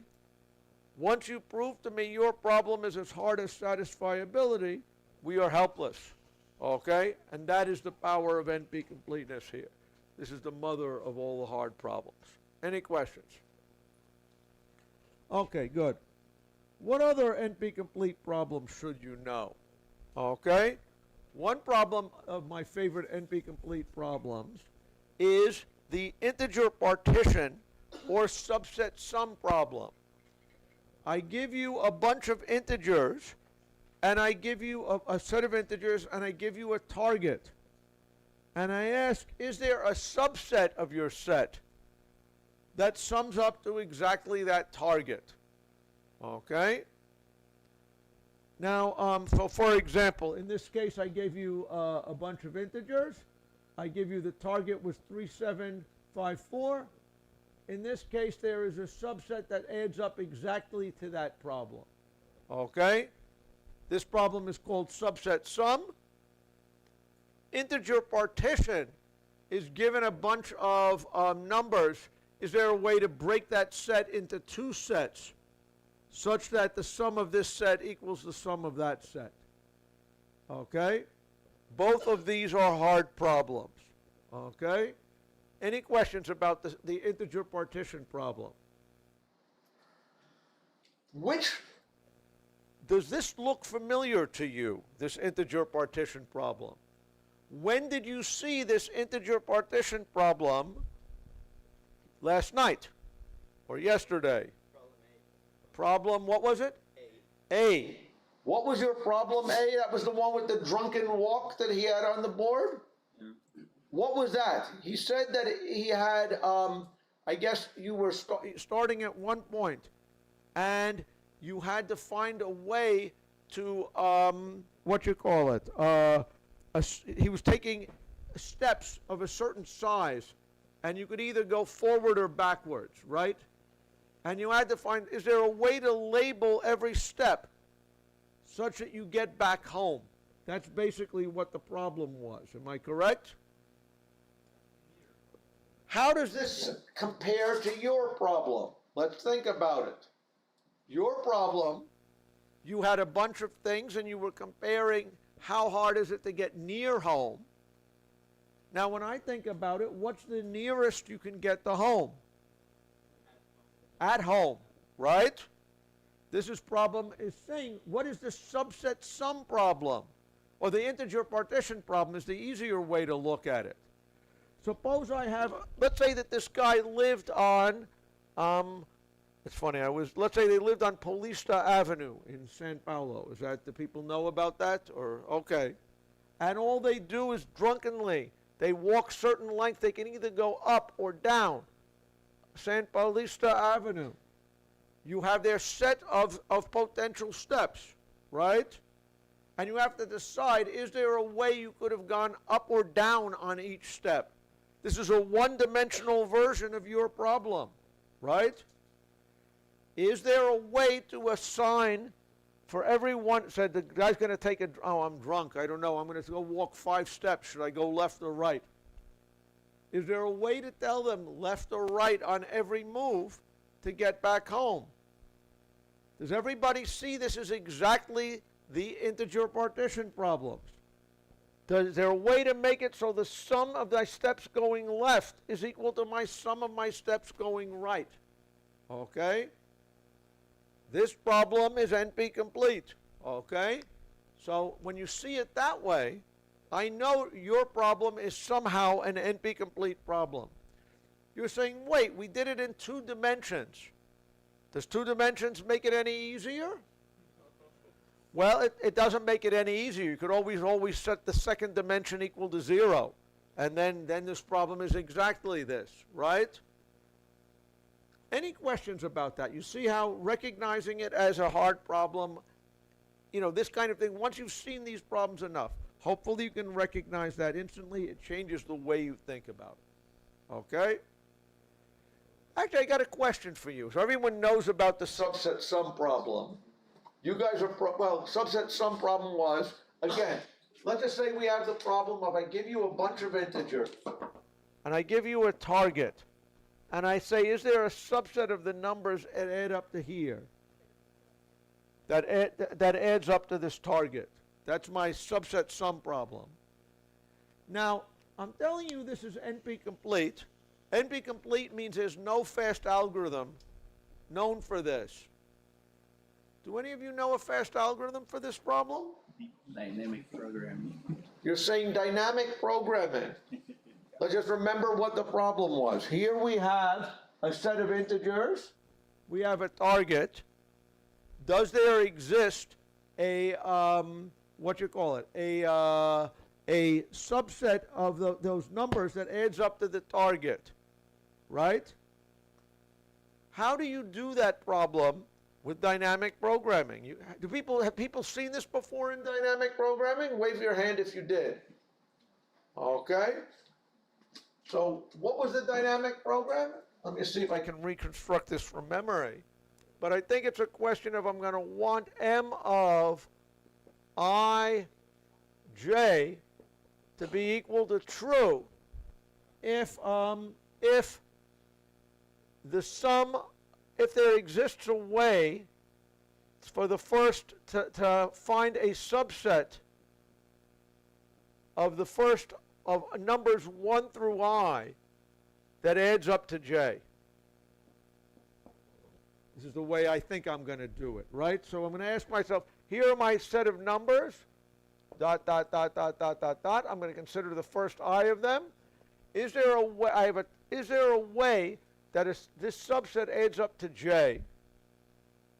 I'm going to claim that this is true if it's going to be what?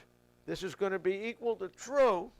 What is the recurrence? I believe it is M of Ij is equal to M of I minus, oh no, J, wait, I minus 1. What's my target going to be? J minus the number, the ith number, or M of I minus 1 J. This is my dynamic programming recurrence for this. Is this a fast algorithm? What is the running time here? Okay, anyone looks fast to me. What is the running time of this algorithm? There's n choices for the first one, Jay. This is going to be n times t.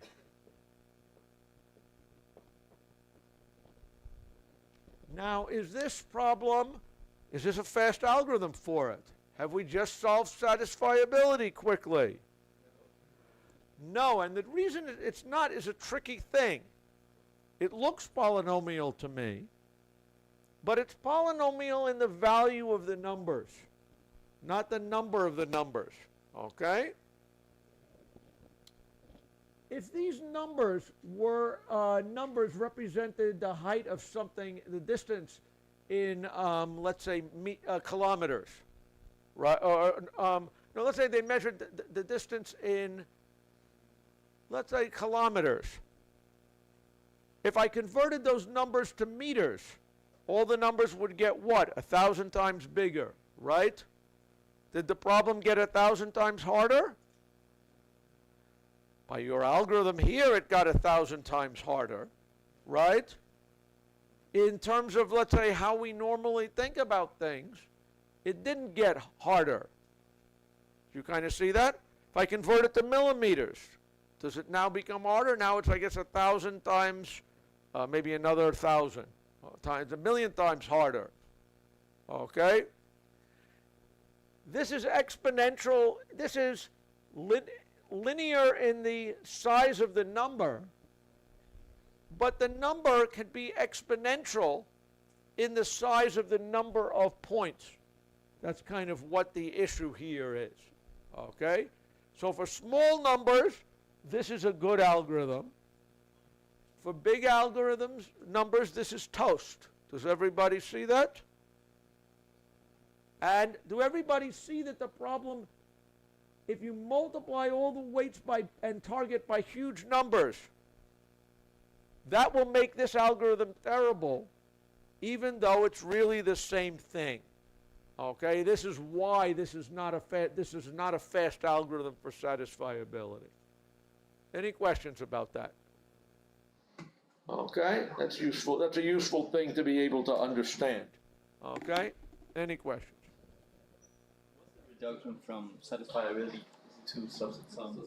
What is the okay, so now the question is, what am I saying? I'm telling you, satisfiability is the mother of all problems, okay? Subset sum is a problem.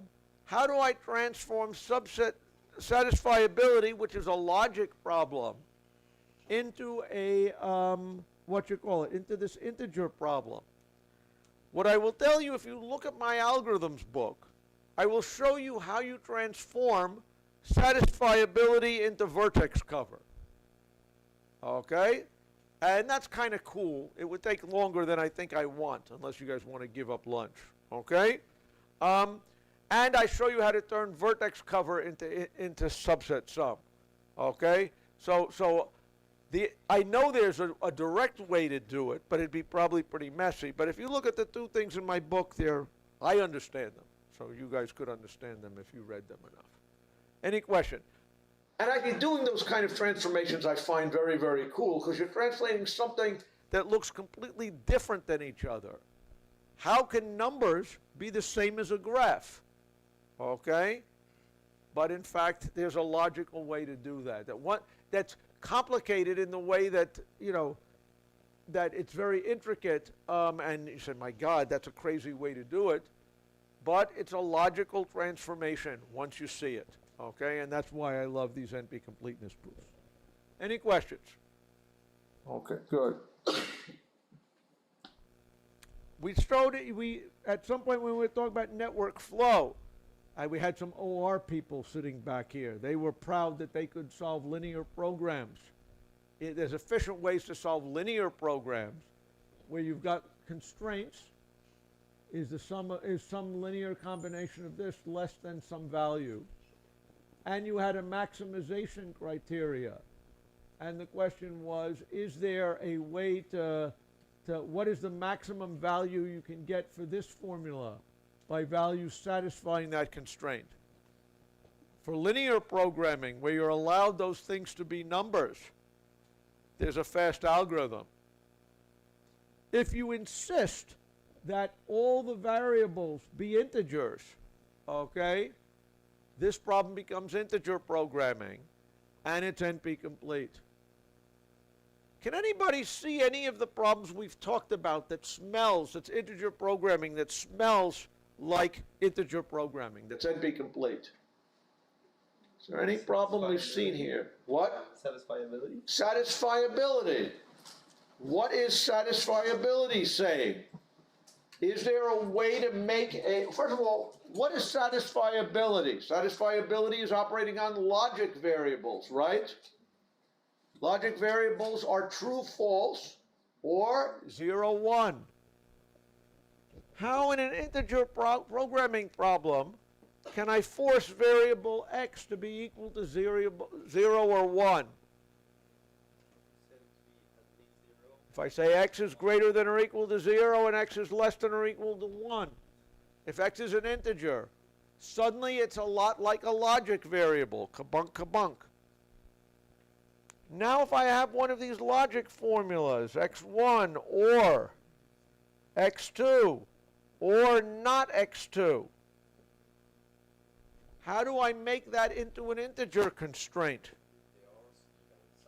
What? You can transform the OR. You're sort of saying, is there a way that I can make some other variable such that x1 plus x2 plus not x3? So one possibility might be to make it 1 minus x3. What if I say that a variable of x bar is equal to, what if I said that x bar is also between 0 and 1, and I said that x plus x bar is equal to 1? Does everybody say that if I say x plus 1 plus x bar is equal to 1, what's that saying to me? Saying exactly one of them is going to be equal to 1, right? So I can make that like a summing thing here, right? So now I think if you're listening to me, you're starting to see how this smells like satisfiability, right? And before I want to maximize this thing, what is my maximization going to be? Well, I want any combination which satisfies all of them. So I don't really care too much about what my maximization is. Maybe I'll say I'll max x1. That way, by integer programming, you'd give me a solution with x1 set 1, if you could. But if you can't, you'll give me one where it's going to be set to be 0. Right? So this should smell. See how when you start to think about these problems, you start thinking about problems and how they turn into each other. And that, I claim, is a useful skill to have. What's another problem that's hard? Okay? Given a graph, what is the largest number of edges? Can you find a way to split the vertices into 2 parts such that you got the maximum number of edges? Okay? This is called max cut. And again, if the graph is bipartite, how do you find the max cut? This is pretty easy, right? Every edge has to go from left to right. You put the 2 sides separately, ka-chunk, with one axe swing, you cut all the edges, right? But in general, this is not so hard. And wait a second, he said something about max flow. Max flow in cuts finds the best cut. What cut does the max flow find? The smallest cut. If you want to find the biggest cut, you're out of luck, okay, because it's NP complete. Any questions about that? Okay? So recognizing when you've got a problem like this is a useful thing to be able to do. Another problem that's hard is vertex coloring. Given a graph, how do you color the vertices such that any pair of vertices that are neighbors get different colors? Given a graph, how do you find a coloring, a legal coloring of that graph? You can use angular If you have a big enough set of crayons, you can color every vertex a different color. But if you want the smallest number of colors, that is a minimum coloring problem, right? What graphs can be colored with one color? What? The empty graph, just where you have vertices and no edges, right? What graphs can be colored with two colors? Bipartite, and all you guys say, if I do my breadth first search, I can tell if a graph is bipartite. I can two-color a graph. Once you have three colors on a graph, NP complete. There's no fast algorithm to color a graph with three colors. Okay? That's what happens with a lot of these problems, is they suddenly become hard when you go from 2 to 3. That's the big jump. Okay? Any questions about that?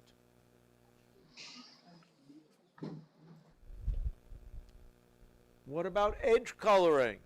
Okay, I give you a graph, and I want you to color every edge such that no edges of the same color kiss each other. Okay? What does this smell like? Have you ever done anything like that? If you think about it, the best, what? It sounds a bit like satisfiability. Saying it sounds like satisfiability to you? It doesn't sound like that to me, but maybe that's fair. Okay? It sounds a little bit like matching. What does matching do? Remember we did by matching in a graph? What was a matching in a graph? It was a set of edges that you could color the same color because no two of those edges were going to be done, right? So you might think of this as being, how do I take the edges of the graph and break them into things like matchings? What's the smallest number of matchings that will completely cover the graph? That's kind of what this thing is asking for, right? For finding one matching, that was easy. We talked about it. But in this case, the problem is NP complete, to find the smallest. On one of my other slides, I had a beautiful picture of showing you how you could break the complete graph into disjoint matchings. That was an edge coloring of this. Any questions about that? What do we know about the degree? Suppose I have a vertex of the degree k. What do I know about the degree of a vertex and the edge coloring? It's a lower bound. If I have a vertex of degree k, is there any way I can color this vertex? I color the edges where no two of these vertices used more. So if I count the largest degree, that is going to be a lower bound on the size of the optimal edge coloring. Turns out there's a kind of an amazing relationship that every graph can be colored in either the size of its largest degree, edge colored in the size of its largest degree, or the largest degree plus 1. And to decide which of those is true is NP complete. Okay? It's easy to take a graph and edge color it with the number of maximum degree plus 1. But if you want to say, can I get rid of one color? That problem becomes NP complete. Any questions about it? So there's this wonderful world of NP complete problems here. You know about graph isomorphism. Graph isomorphism is the problem. If I give you two graphs and I ask you whether they are the same thing, okay, is there a way to relabel it? Okay? If I have a graph like, let's just make sure we're agreeing with this. If I give you a graph that, let's say, looks like this, and I give you a graph that looks like this, are these the same graph? Okay.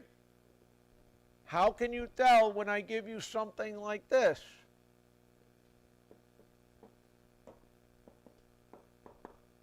Are they the same graph? Okay? Yes, these are the same graph. I think everybody sees this, right? Can anyone give me an algorithm for testing whether one graph and the other graph are the same thing? What? Well, okay, if they have the same number of vertices and edges, if they don't have the same number of vertices and edges, they're certainly not the same graph. But are all vertices with the same number of vertices and edges the same graph? What if I had a graph that looked like, I'm going to say this. Don't shoot me yet. This is a multigraph, let's say. Let's say I'm allowed to have a multigraph. Does everybody agree this has the same, actually this doesn't have, this has 1, 2, 3, 4, 5 edges. This thing has 5 vertices. Is this the same as the other two? No, it's not. How would you tell whether one of these, if I give you 2 graphs, whether they are the same? Can anyone give me a procedure for doing this? Next permutation. Next permutation, that's exactly right. If you try all possible permutations of this, and then test whether the graphs are identical, okay, then that will test whether or not the graph is isomorphic. Okay? People get that idea? Now, is graph isomorphism NP complete? Turns out that graph isomorphism is in a weird state. There's no fast algorithm known, but it's also not known to be NP complete. It's kind of probably somewhere in between. Okay? Does that help you on the programming contest? No, you go through all permutations because we have no fast way to do it. Okay? Any questions about that? Okay, so there are a lot of these problems that are hard. Here's one that's kind of maybe you don't know about, or maybe you do. You guys know about minimum spanning tree, right? What is minimum spanning tree? Minimum spanning tree is you take a graph, you have weights on the edges, and you want to know what is the lowest weight tree that connects all the vertices in the graph. Does everybody agree with that? If I ask you to compute a minimum spanning tree, you guys are not intimidated by that, are you? Prim's algorithm, Kruskal's algorithm. What if I give you a graph and I then specify a subset of the vertices? So meaning this, I give you a big complicated graph and I then give you a smaller set of vertices from that graph. And I ask you, what's the smallest tree that connects just those vertices? You're allowed to use other vertices in the graph, but you don't have to use those other vertices in the graph. Does everybody kind of get that idea? Let's just say this one more time, because it's kind of surprising. Okay? Suppose I give you a graph, kabunk, kabunk, kabunk, kabunk, kabunk, and I make edges here. Let's even leave an unweighted version, because that's going to be hard enough. If I ask you for the smallest graph that can connect all those vertices, that would be a spanning tree, right? Breadth first search, depth first search. What if I ask you for the smallest graph that connects this vertex, subgraph that connects from this vertex to this vertex? That's BFS. That's the shortest path, the minimum number of hops. But what if I tell you you have to contain some vertices, you're allowed to use others, but you don't have to use others? Find me the smallest tree that connects those. Okay? This problem is hard. This you may find surprising. You're saying, why can't I just build this minimum spanning tree and delete the stuff that isn't being used? You can do that. It's going to be a tree that connects the rest, but it's not necessarily the smallest one. Finding the smallest tree is NP complete. Any questions about that? Oof. What if I take a graph and it's a direct, I want to take a graph and break every cycle in the graph? Let's say I give you a graph. It's an undirected graph. And I want to now know the graph has n vertices and m edges. Suppose I want to delete it, vertex edges, so that there's no cycles in the graph anymore. Can anybody give me a way to take a graph to delete edges such that there are no cycles left? Delete all the edges. That's good. Okay? Are we impressed? We want the minimum such set. What's the smallest number of edges we need to delete to break any cycles? Well, okay, for for an undirected graph, this is just a spanning tree, right? You take the spanning tree, okay, it has no cycles, right? What happens if you add any edge to a spanning tree? Does it have a cycle? So if it's an undirected graph, to break all the cycles, what do? You take you find a spanning tree doing DFS or BFS or your ever favorite spanning tree algorithm, and delete everything else. But what if it's a directed graph? If I have directed cycles, if everybody see, here I've got a graph that has all those edges. If I want to break those cycles with the smallest number of edges to cut, what do? If I cut the ones with the red, those 3 edges, every directed cycle on that graph is going to break. Okay? How do I find the smallest number of edges that if I delete them, the graph is disconnected? Or the graph doesn't have any cycles? That is what we call feedback arc set. And that is NP complete. Okay? So this is something else you can't do. Okay? But recognizing that you've got a problem like that is a useful thing to know. Any other questions? What if I give you a collection of subsets, okay? And I ask myself, find a collection of subsets such that, maybe like you guys form cliques or you guys form groups, right? You guys are programming teams, right? And some of you are at the same school, so you're friends in other ways. What if I took all the subsets of groups here? What is the smallest number of groups I need to have so that everybody is represented? Okay? Does everybody see this situation? Each group here is a subset. Set cover asks, is there a bunch of elements? Is there a collection of subsets such that every element is included in at least one in my collection? How do I find a set cover? What? Take all of the groups, right? But what if I only want to talk to a small number of groups? Finding the smallest number of prescribed groups, okay, that covers the graph is NP complete. No fast way to do it. Which NP complete problem that we already know about does this smell like?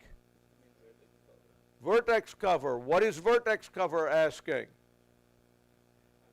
Is there a set, find me a set of vertices such that every edge is included, right? The subsets are of size 2, the edges. So this problem is clearly related to vertex cover. I think vertex cover is clearly a special case of set cover. So what does that mean? If you could solve vertex cover quickly, you could solve set cover quickly, right? Can you solve vertex cover quickly? No, so set cover is also hard. Okay. I mean, anyway, the reduction, if you do it the right direction, I'm not sure. Speaking loudly, I said it the right direction. But you should smell that those two problems are the same. One is a special case of it. If it's if the special case is hard, the problem is hard. Let's just keep going. What other ones are hard? Suppose I give you a set of items. Okay, you want to move from Rio to San Paulo. Okay, you have a truck. You have your stuff. You want to pack your stuff in the truck. can you pack your stuff in the truck? This problem is bin packing. The shape of the truck is that rectangle over here. Is there a way to arrange your boxes so it fits in the truck? This problem is hard, okay? Does it smell like any one of the other problems we had?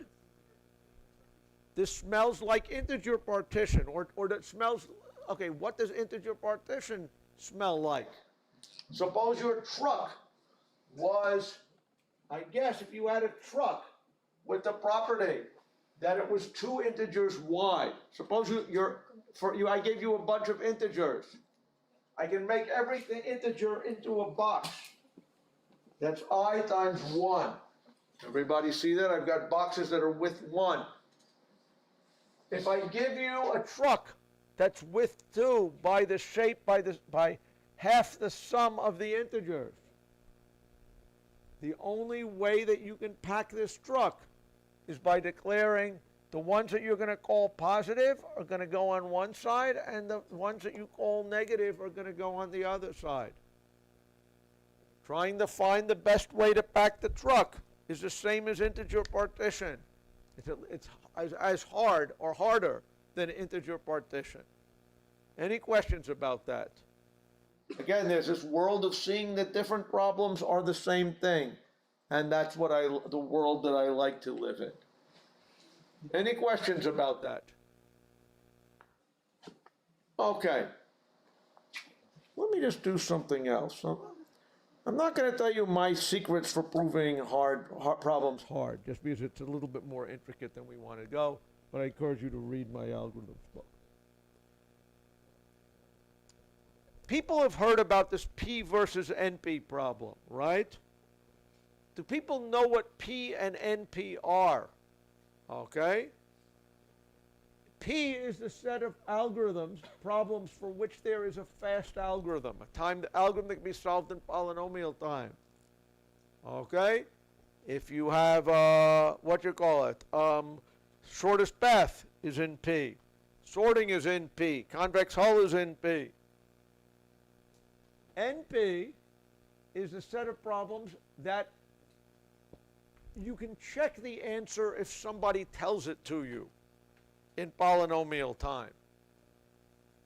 If someone gives you a traveling salesman tour of a graph and tells you this is of weight less than or equal to 7, can you check? You add up the weights on the tour. Huh, he's right. How did he find the tour? I don't know. Okay? If you can just test it, we say it's in NP. If you can check it, if you can compute it, it's in P. So NP is a set of bigger problems. Usually for any problem, if I give you a fast algorithm, can you check whether the answer is right? Yeah, solve it yourself and see if you get the same thing. Okay? So NP is a set of problems where you can, if you guess the answer, you can check whether you're right. Okay, efficiently. And what the distinction of NP complete is basically that a problem is NP complete is if it is as hard as every single problem in NP. Okay? And the amazing proof that made satisfiability impressive is they show that every possible problem in NP, if you can solve satisfiability quickly, you could solve any of those quickly. Okay? That's why satisfiability is the mother of all hard problems. Okay?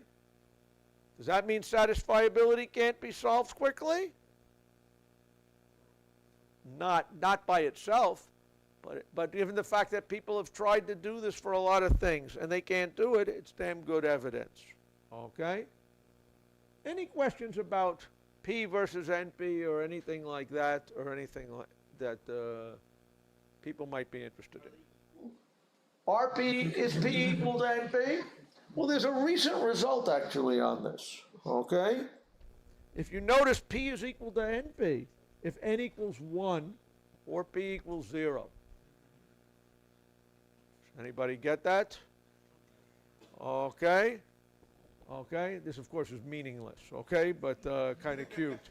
Okay? So, so no one knows for sure whether P is equal to NP. I am betting the answer is not. I am certainly living my life as though the answer is not. Okay? So once I know that a problem is NP complete, I know that we are in good shape there. Any other questions about this type of stuff? Yeah. Given an answer, I can check in polynomial time if it's correct. Yeah. How would you classify it? If I have a problem that I can check in polynomial time, then it's an NP. And you're saying, wait, I want to check if this answer is correct. okay. Okay, so the question is, how do I check whether an answer is correct? And there's something a little subtle in what you're saying. Okay, so let's think about this. If I ask you, say, I give you a graph, and somebody says, here's the traveling salesman tour. This is the best possible tour on this graph. Can you check it quickly? No. You can only check, if the question says find the best possible tour, there's no way to check it. But suppose the question was, is there a traveling salesman tour of cost less than or equal to 100? Now you can check it, right? That's why when we phrase these things precisely, you phrase them in the form to prove it's an NP, you make it as these yes-no questions, okay? Is it greater than or equal to a bound? Now, if I was able to quickly give you a tour for less than or equal to any bound you give me, I've got to be able to find the right tour, okay? So it's sort of a similar problem, but it's one you can check quickly. Binary search the amount, so I cannot find it. So you're saying you could binary search the amount. So what does that mean? That means that if I could answer my yes, no, is there a tour of a particular size or not? I could use that to find the minimum size tour by binary search. You're absolutely right. So if I can prove that my yes, no is at less than or equal a bound is hard. What does that mean? If my algorithm was fast, my yes, no algorithm was fast, I would be able to solve your version, okay? But my version of yes, no is hard. So I can't use this strategy to solve that problem. And if you think about it, the problem of finding the tour, you're saying, the best tour is very closely tied into, can I tell, is there a tour at least this good? Okay? The guarantees that I get are usually on these yes-no versions, so I can check them. But for thinking about them, I was playing fast and loose, because I think it's easier to think about the max or min versions of the problem. Any other questions about NP completeness or anything else you've wanted to ask? Know about NP completeness, but we're afraid to ask. Yes? What's the current state of what was the most recent advancement on this problem? What is the most recent advancement on this problem? This is P equal to N times P, this has pretty much been solved. But for the question of P equal, the question of is P equal to NP, what are the most recent advancements here? My understanding, this is not an area I work in, my understanding is that this is an area where there has been very little progress, okay, of trying to prove whether that P is not equal to NP. One thing that you hear about in the news that you might be curious about, have people heard about quantum computers?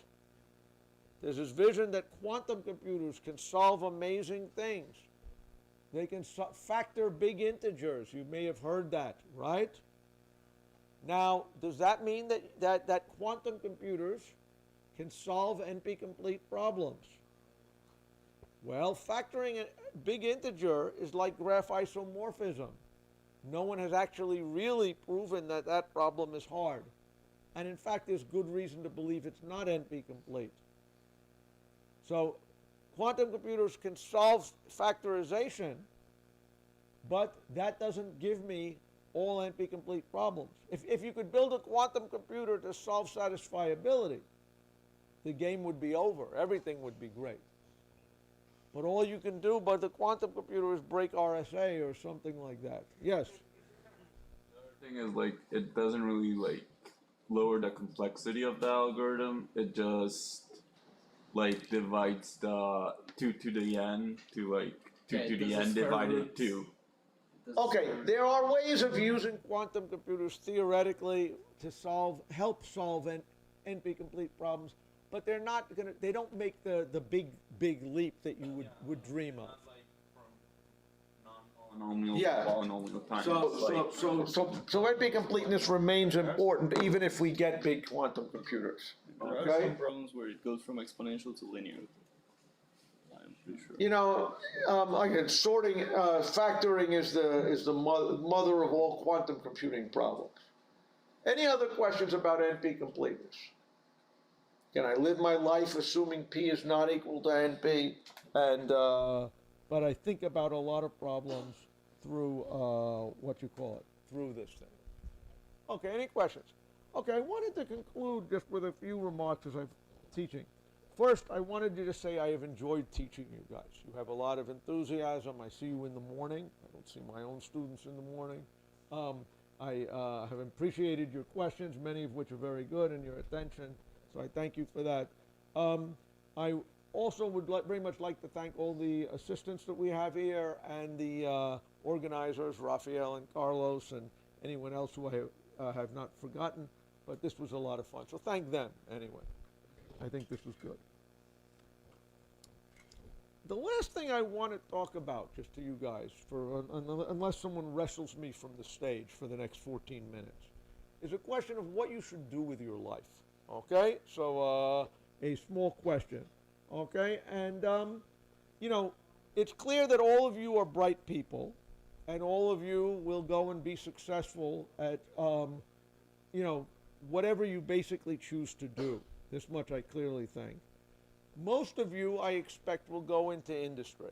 Okay, let me do a quick test. How many people here are planning to go to industry after they finish? Seeing a bunch of people. How many people are thinking about going to get a PhD and go do academics? Okay, more, good. Good for you, okay? Again, good for you if you're going into industry as well. There's no reason why being a professor is better than working for having an honest living. Okay? But, so, you know, the question of what is the best thing for you to do is up to you, you know, and where you want to do it, it depends upon, you know, a lot of, the best life for you depends upon how you value career prospects and economic things and family access and lifestyle, what you like to do. And the best thing for you to do and the best place for you to do it is 100% up to you, and everyone should come up with a different answer. That said, I'd like to address a small subset of these questions of whether or not you should go to grad school. Okay? I've been hearing from talking to the professors and to some of you guys, you know,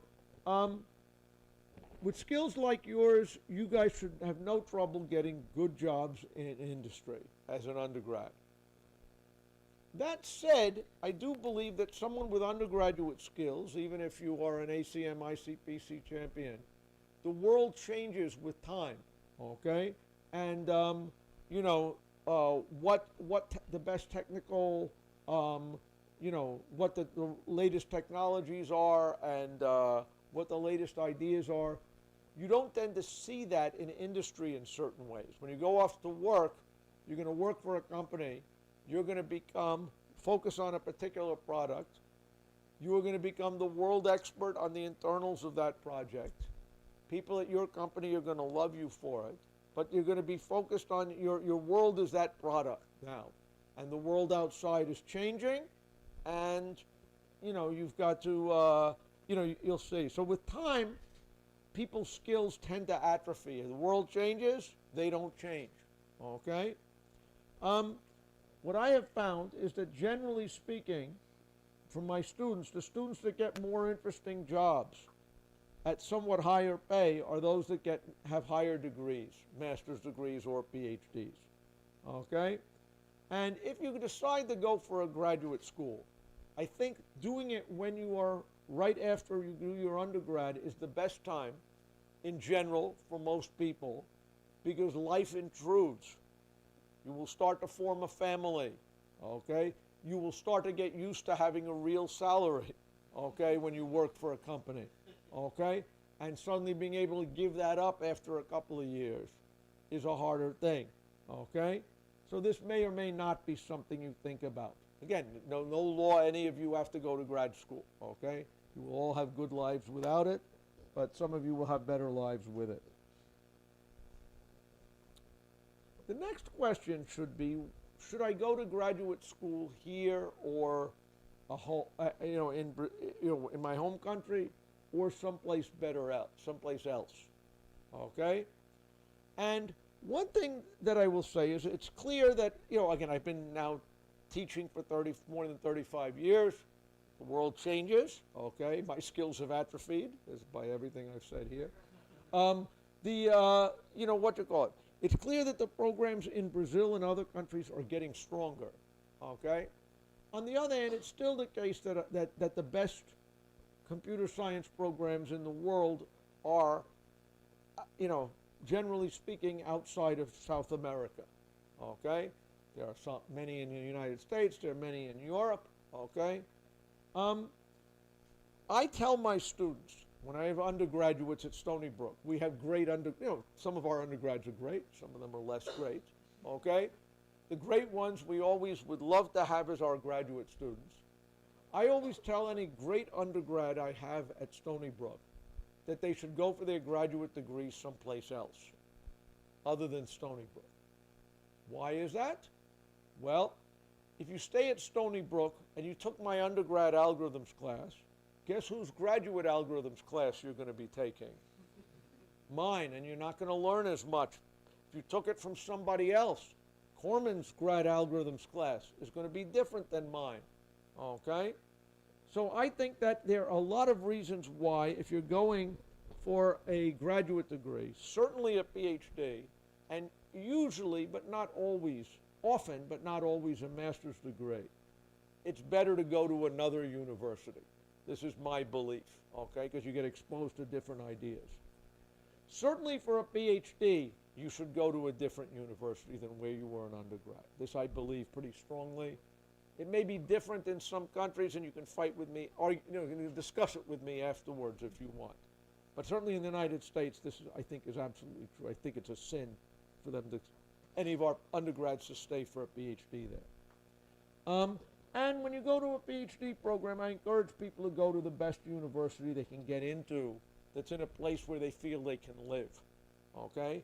You have to feel you can live there because you're going to spend 5 years there. And if you're can't live there, you're going to have a miserable 5 years. But I think that going to a good place makes a big difference, okay? Any questions? Yes?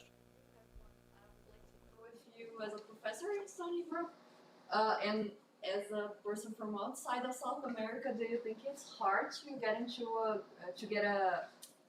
graduate sponsorship or something? Do you think it's hard for like a... Okay, so the question, the question I think is about money, ultimately. Yeah. Okay, so let me talk about the money thing. Because again, it's been a little bit of a surprise to me because we used to, in our department, get a lot of very good, we had a bunch of very good Brazilian students.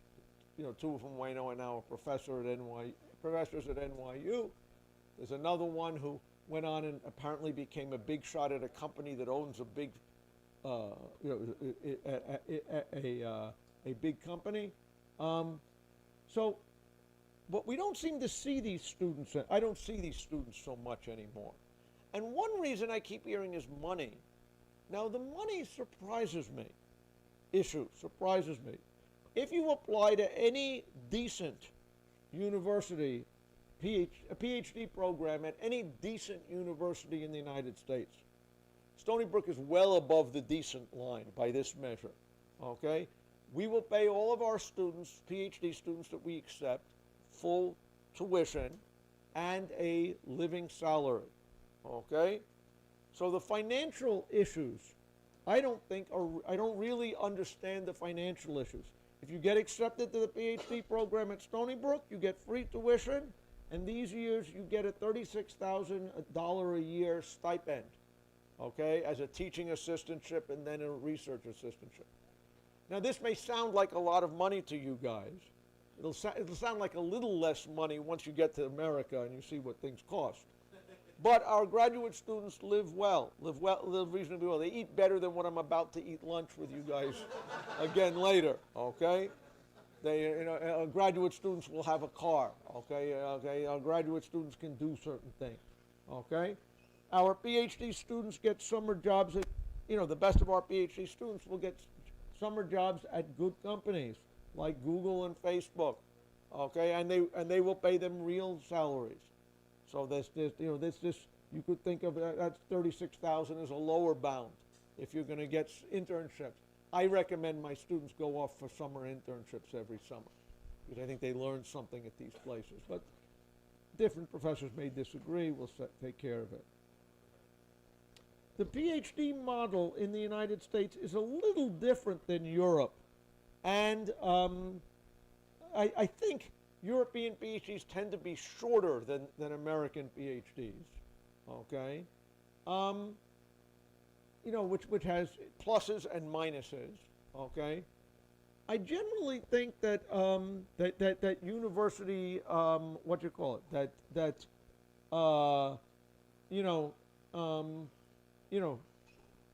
things in the U.S. are good. Okay, I thought I had a slide. Yeah, here was my slide. I personally think, again, I'm biased as a U.S. person and stuff like that.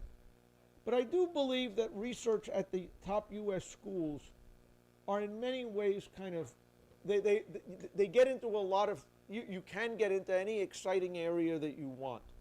People like AI, people like quantum computing.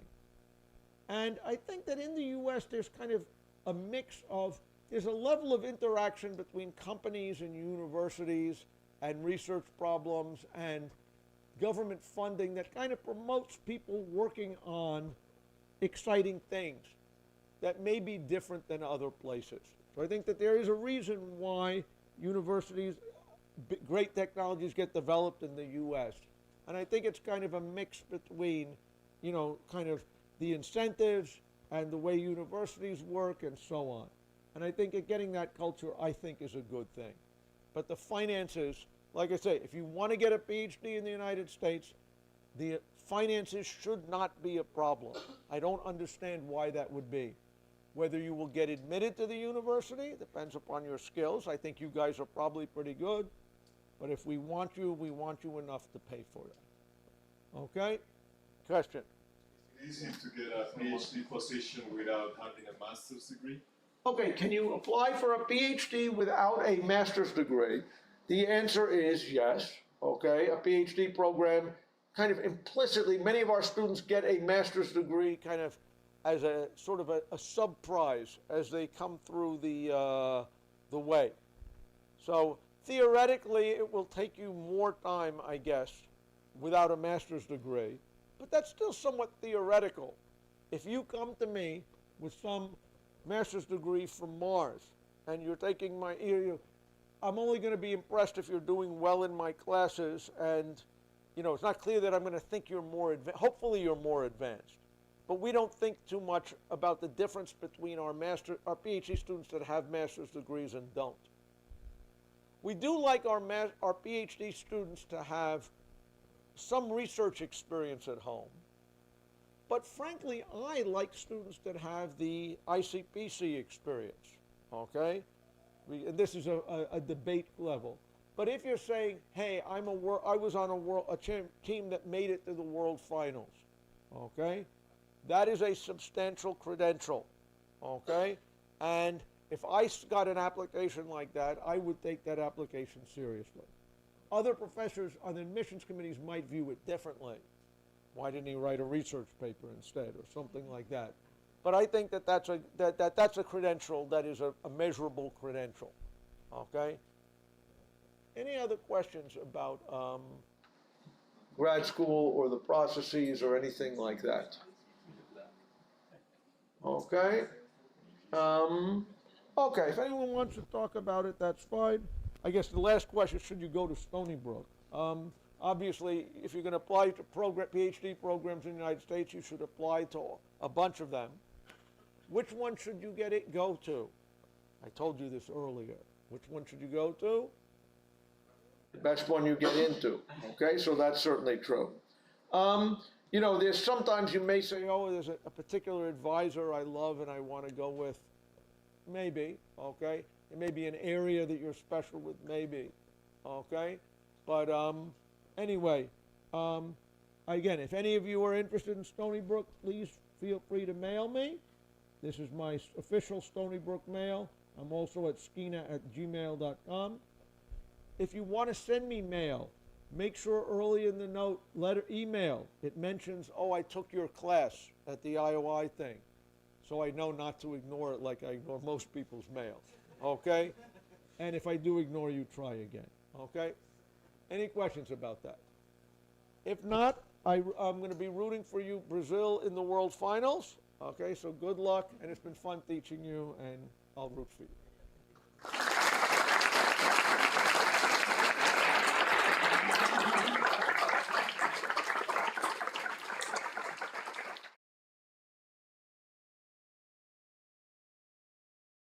Eaten with, I'll have lunch with you. So if there's another group of people here who I didn't eat with yesterday or the day before, but wants to eat with me, okay, I'm happy. Come back here and I'll be happy to go to lunch with you all.